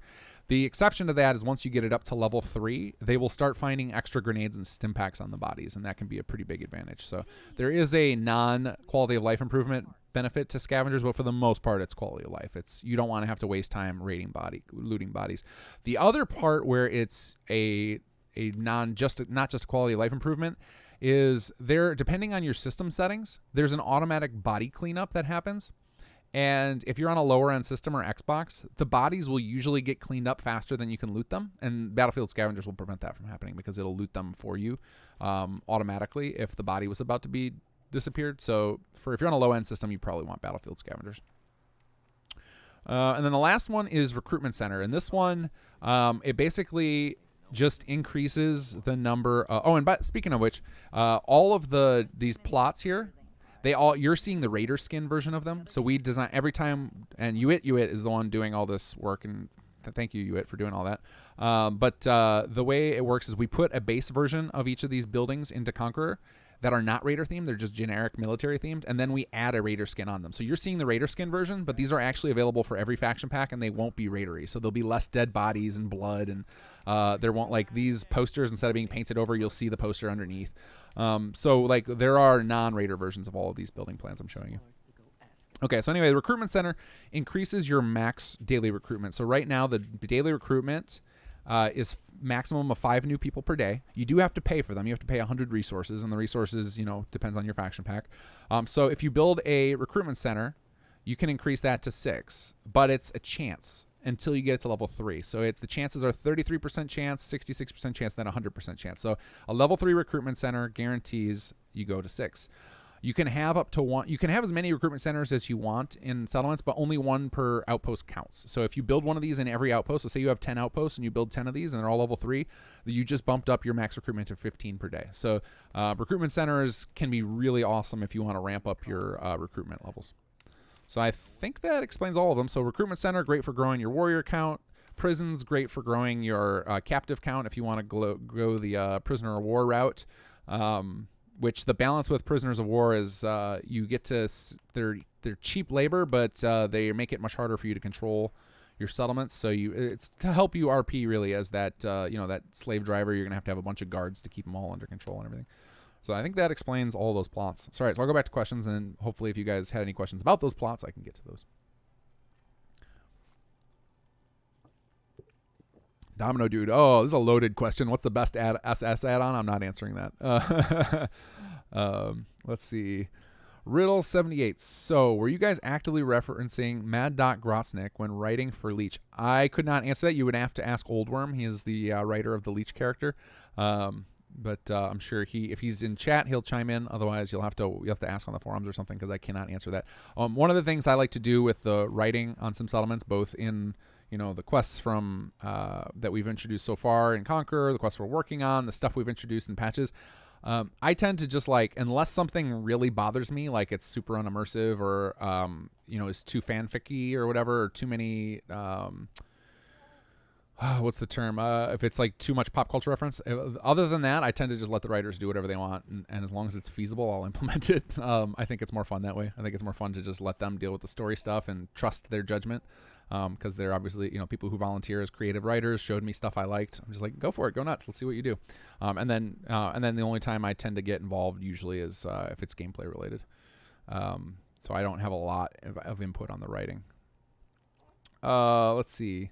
Kalen through it. Sorry if this has already been asked. How can you play with multiple faction? I explained that a couple times, but I'll go over it again because I do want to get people testing this just to start getting feedback. It's going to be a while before I get to actually making sure it works, but the way you would do it is you would build a Warplanner's desk. If you were doing a Conqueror faction, so there's two types of factions. There's Conqueror and Liberator. Conqueror factions tend to be the bad guys, or the guys who are going in and taking by force. Those, you put a Warplanner's desk in a completely empty settlement, so you either have to find one that's empty or go kill everybody in it yourself, and then put the desk, and then you can conquer it for them. And after you build a Warplanner's desk, you'll get an option. Do you want to establish this as an outpost? And then you'll get asked which factions. Liberator factions can go establish themselves in an existing settlement, and because they're kind of acting as the good guy. And then when you go attack with a Liberator, you keep all the civilians there. You are freeing them. Whereas as a Conqueror, when you go take over an outpost, you're killing them all. And there are advantages and disadvantages to both. That was another thing that this patch brings is before this, there were it was kind of strictly better to be one or the, you would just have a huge advantage to play as the Liberators because you would gain a whole bunch of settlers all at once. So then that would be just a huge boon to your production and everything. And this kind of has that as well, but you don't have control over those civilians. They're just mouths to feed that you can't convert into other things. So then in that case, Conquerors have a little advantage in that direction, is that they have more control over their citizens. So there's more advantage and disadvantage, and that's more stuff I want to continue to explore. I want to make sure that the differences stand out and that they feel differently immersively, and there's different gameplay mechanics for each of them.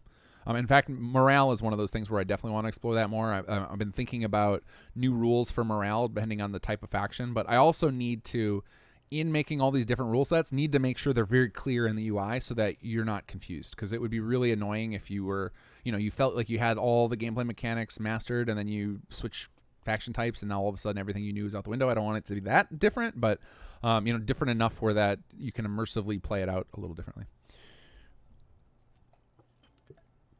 Divine, welcome Divine. Are Children of Adam a faction as of yet? I can easily imagine some mechanics where they're focused on spreading radiation. Yeah, a religious faction does seem like it would be a cool type, doesn't it? Because that was actually a really fun way to play games like Age of Empires, where you go on the conversion route instead of anything else. And conscription is a mechanic we have planned. I just haven't figured out how to implement it successfully yet. So that might be a good time for something like that. I believe there is a Children of Adam faction pack, but it doesn't have a specific subtype to it. But I could definitely see religious fanaticism as a subtype of where you're converting rather than liberating or conquering. Opivali, I know both Spectacle Island and Vault 88 are huge, but will we get city plan contests for those plots designed for Vault 88? I'm sure we will eventually. The city plan contest has been going really awesome. There's a ton of people involved in it, and I'm glad to see it, and I want to see more people get involved. We're not going to stop it anytime soon. In fact, this will be a little. I'll drop a little sneak peek knowledge. We're planning a Masters tournament of sort for the 1 year anniversary, where we're going to do something real special. And it will only people will be able to enter it are people who have entered in the past. So if you want to get involved in that Masters tournament, which will have huge prizes, you should join in on one of the next couple of city plan contests. But yeah, we'll definitely do. And the reason I mentioned that there in result to this, because I think Spectacle Island's going to be the settlement for the Masters tournament, but I'm not positive yet. We're still working out the details on it.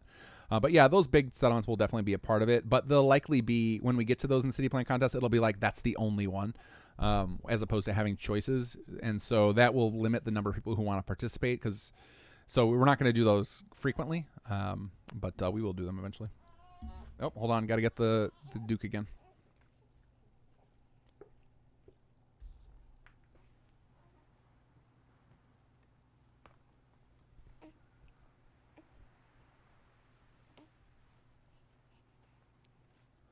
Okay, let's see here. David Perkis asks, are power armor units a thing yet, or could the ability to tell troops to use star power use bad chance? That's something we're working on. I have to figure out. There's a lot. Anybody who's tried to make settlers work with power armor, I might have to take a bottle break here in a moment, guys. Anybody who's tried to make it work with settlers knows that there's a lot of problems with it. So I essentially have to like find a way to force the engine to do something it doesn't want to do, and so that's something I would love to have. It's just not something we can do yet. Power armor units specifically, where they're like special units spawned with power armor, that can be very easily done. That's already feasible, and I would imagine you would see that out of the Brotherhood faction pack before anybody else as a special unit. We'll probably do. I would love to have it to where, like something like you could, once your raiders hit rank 5, they would go pick up a suit of power armor or something. I'd love something like that, but we got to solve that first. So technical limitation is slowing that down. The Arsenal Gamer, speaking of cards, any chance of a functional casino plot that gets you a steady influx of caps, allows you to play poker, roulette, etc. as part of some sort of economic faction? So there is already a blackjack plot available in the mod Barstool Games, and it actually builds a table, and you can play blackjack on it, and it actually works. One thing to know, it does not work on, it's not available on Xbox, and it doesn't work with a controller. I tried to do it on camera for my Let's Plays to show you guys, and I play with a controller, and it just doesn't work with a controller for whatever reason, and then I just never got around to trying it with mouse and keyboard. Yeah, casino plots probably in the future. But there is one. There's a sort of one. The problem is doing all those mini games is like a ton of coding work for just like one little thing, and then that most people won't bother playing. So I like to overdo it, and I like to do stuff like that, but it really like chews into development time, and so I think it pisses off the team when I get stuck on stuff like that. So I've been trying to avoid little over the top. Although we do have, everybody in the Conqueror team knows we have one over the top plot planned that we'll be implementing in the next couple of months or so. That's like doing way too much work for one plot, but once in a while it's fun. But so I don't know when a casino would happen. It probably will in the future though. But yeah, I'm gonna take a quick break here and go feed Duke Gath. So I'll be back in about 5 minutes. I just need to warm up a bottle.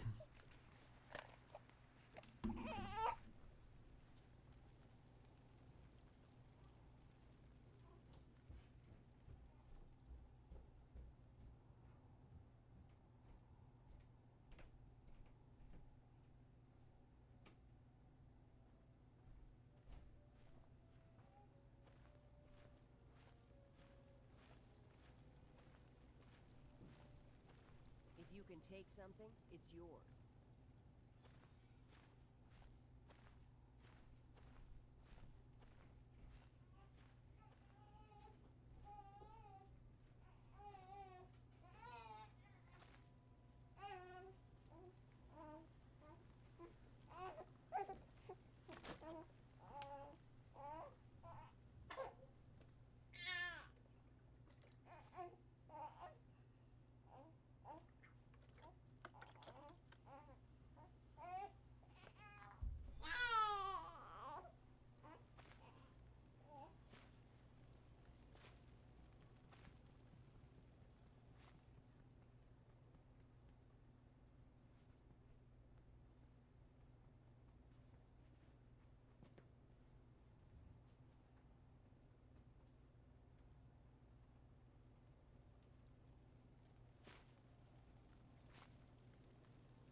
sheep or a wolf?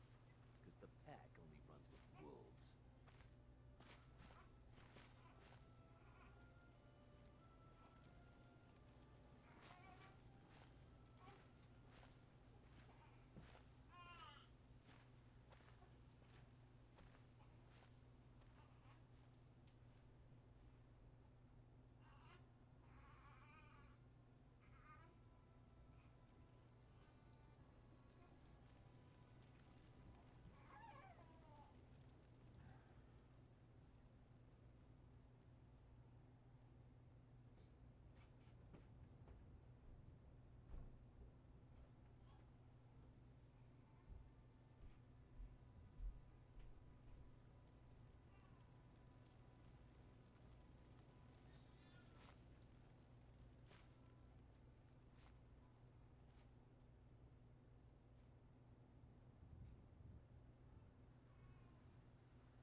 All right, bud. Bottle time. No one's sad about cold. Okay, we're back. All right, I'll see if I can figure out where we left off here. From Darren H asked, from the team's Xbox testing, has there been any general consensus how much can be built in the Triangle of Death? It tends to be you just have to pick like one of the 3 settlements.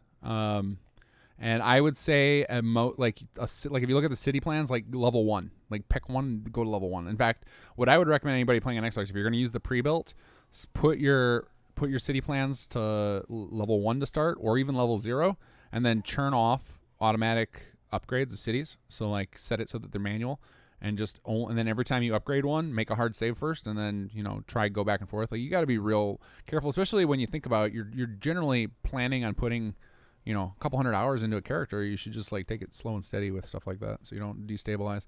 But I find it's like you can do about level 1 in pretty much every settlement, I find, and then it's fine. I know one of the things we did when we were running our optimization tests before we released Conqueror is we had I'm trying to remember who we had do this, and I'm forgetting somebody's name. Let me I need to resolve this. I got to figure out who it was. Medieval Isthmist. I don't know how to say that. I've never said that out loud.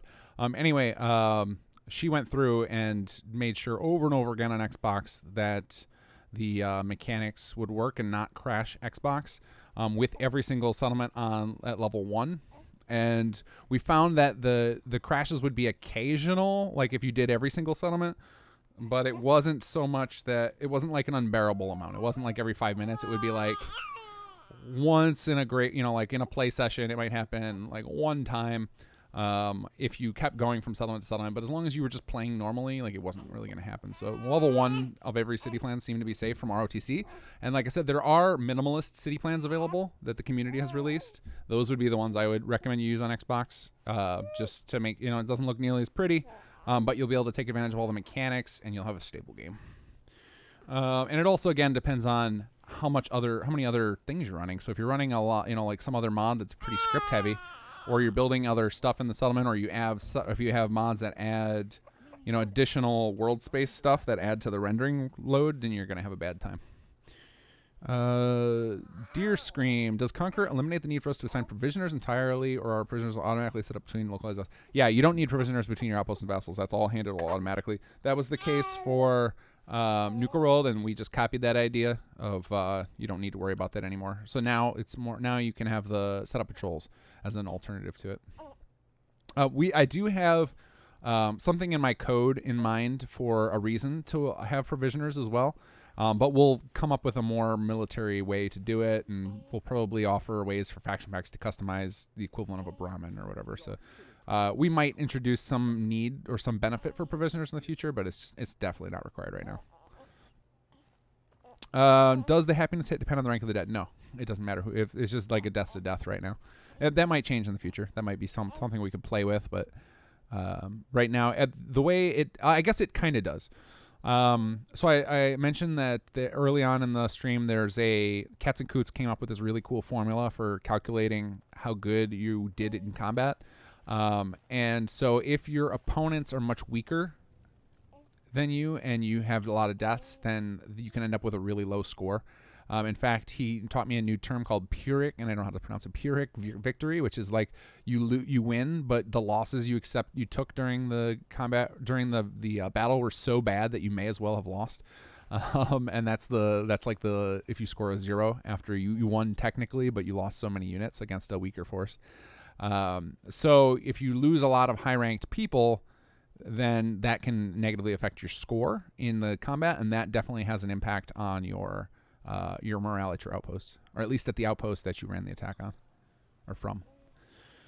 Domino Dude, you should add an intimidation feature. Like if you go to Diamond City, you have a lot of settlements, they will back up, call hitmen on you if you enslave, kill their friend, or something like that. We might explore ideas like that.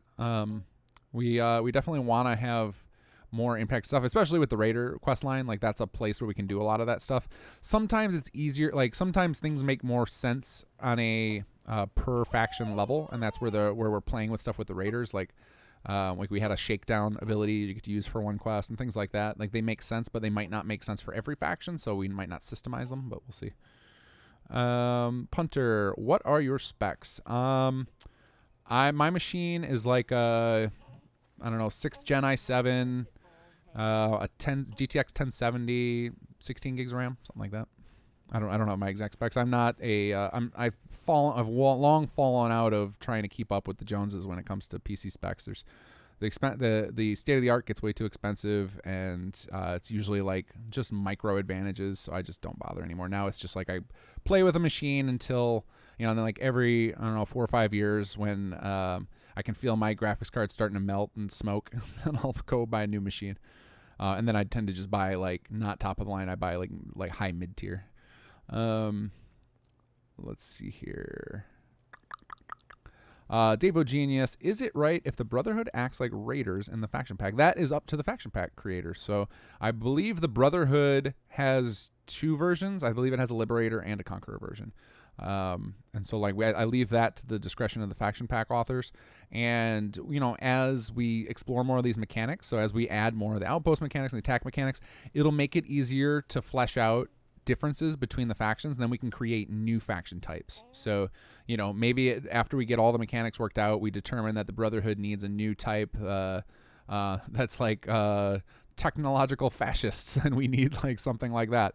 So there's definitely potential for expanding on the way the gameplay plays out for different factions. We definitely want there to be a faction type that fits immersively the actual way that those factions would act. So we'll definitely get to that point.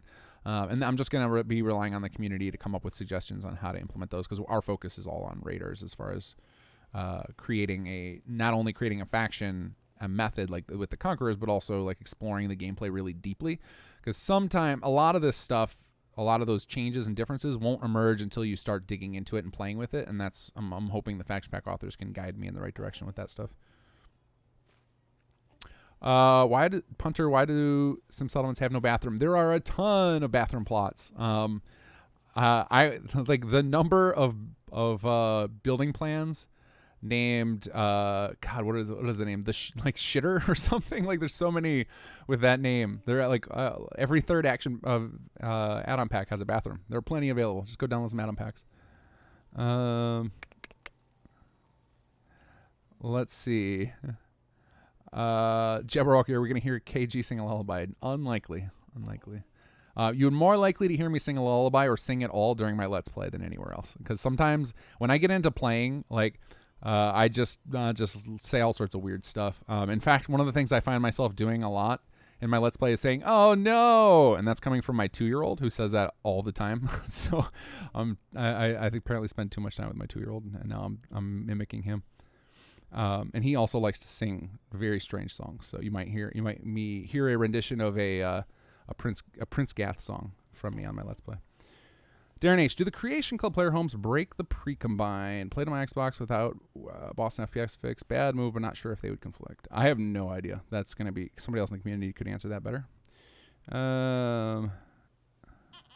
Let's see here. RDT, people always ask what you're up to, but does somebody ask how you're doing?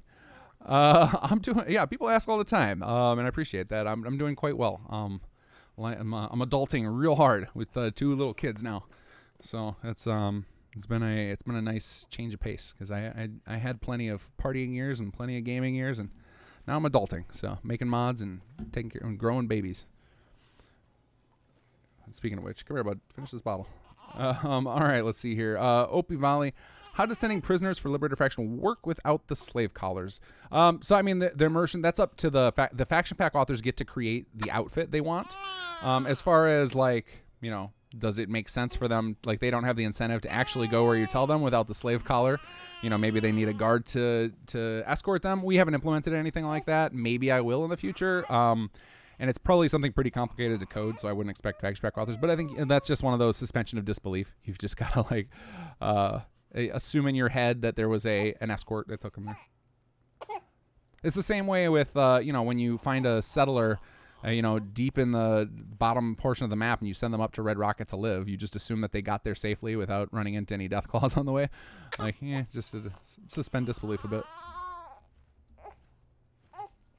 Okay, calm down, bud. Young Sage, I love the idea of being the Commonwealth Khan and unifying the Raider tribes. Would you be able to make the Toilet King a city leader? Okay, well now you're getting into something that we are going to be launching that I haven't talked about yet. Not for any particular reason, it just hasn't come up. Is we will one of the features that'll be coming probably as part of Phase 2, so during the next few months of development, is a whole new set of leader traits that are designed around these mechanics. So all of the traits that are available, there's like 40 of them. They're all designed around the base mechanics of Fallout 4 workshops and sim settlements.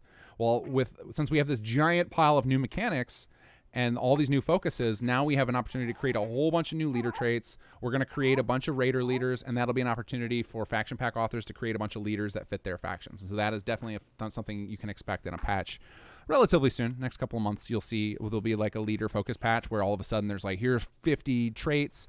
And not only will we be doing all the existing, we'll take all of the vanilla, just like we did with ROTC, we'll take all of the vanilla companions and all the DLC companions, and we'll give them Outpost and Vassal, like a war set of leader traits. So like, you know, Preston Garvey has one set of traits when he runs a regular settlement, and he'll have a different set of traits if he runs an outpost, like that are more war themed, so that you can see what your faction, you can get some immersion behind what your companions do when they're running an outpost instead. So that's definitely something we want to do. I think that'll be a lot of fun. It sounds like chat is winding down here, so I think I got one more question. Well, we'll take if we've got like say next 2 questions you guys can ship me, and then we're gonna call it because it's almost midnight for me, and I need to go pay a little more attention to the kid. Let's see here. Land cars, Beastmaster faction pack. Somebody's working on that actually. I've seen somebody talk about that on the in the Discord. There's definitely somebody working on that. I'm sorry I skipped your question. I went to Young Sage there. Choo-Choo One, is there anything that's come out in the updates for FO76 that you might want to add to Essos Conqueror? I stopped following 76, to be honest with you. The only thing I saw of interest was the potential for the Wastelanders DLC. I'm really curious to see, you know, how deep that is. Like, what I'm imagining is it's gonna be like really tiny, like a tiny little quest line, and it's gonna be really disappointing.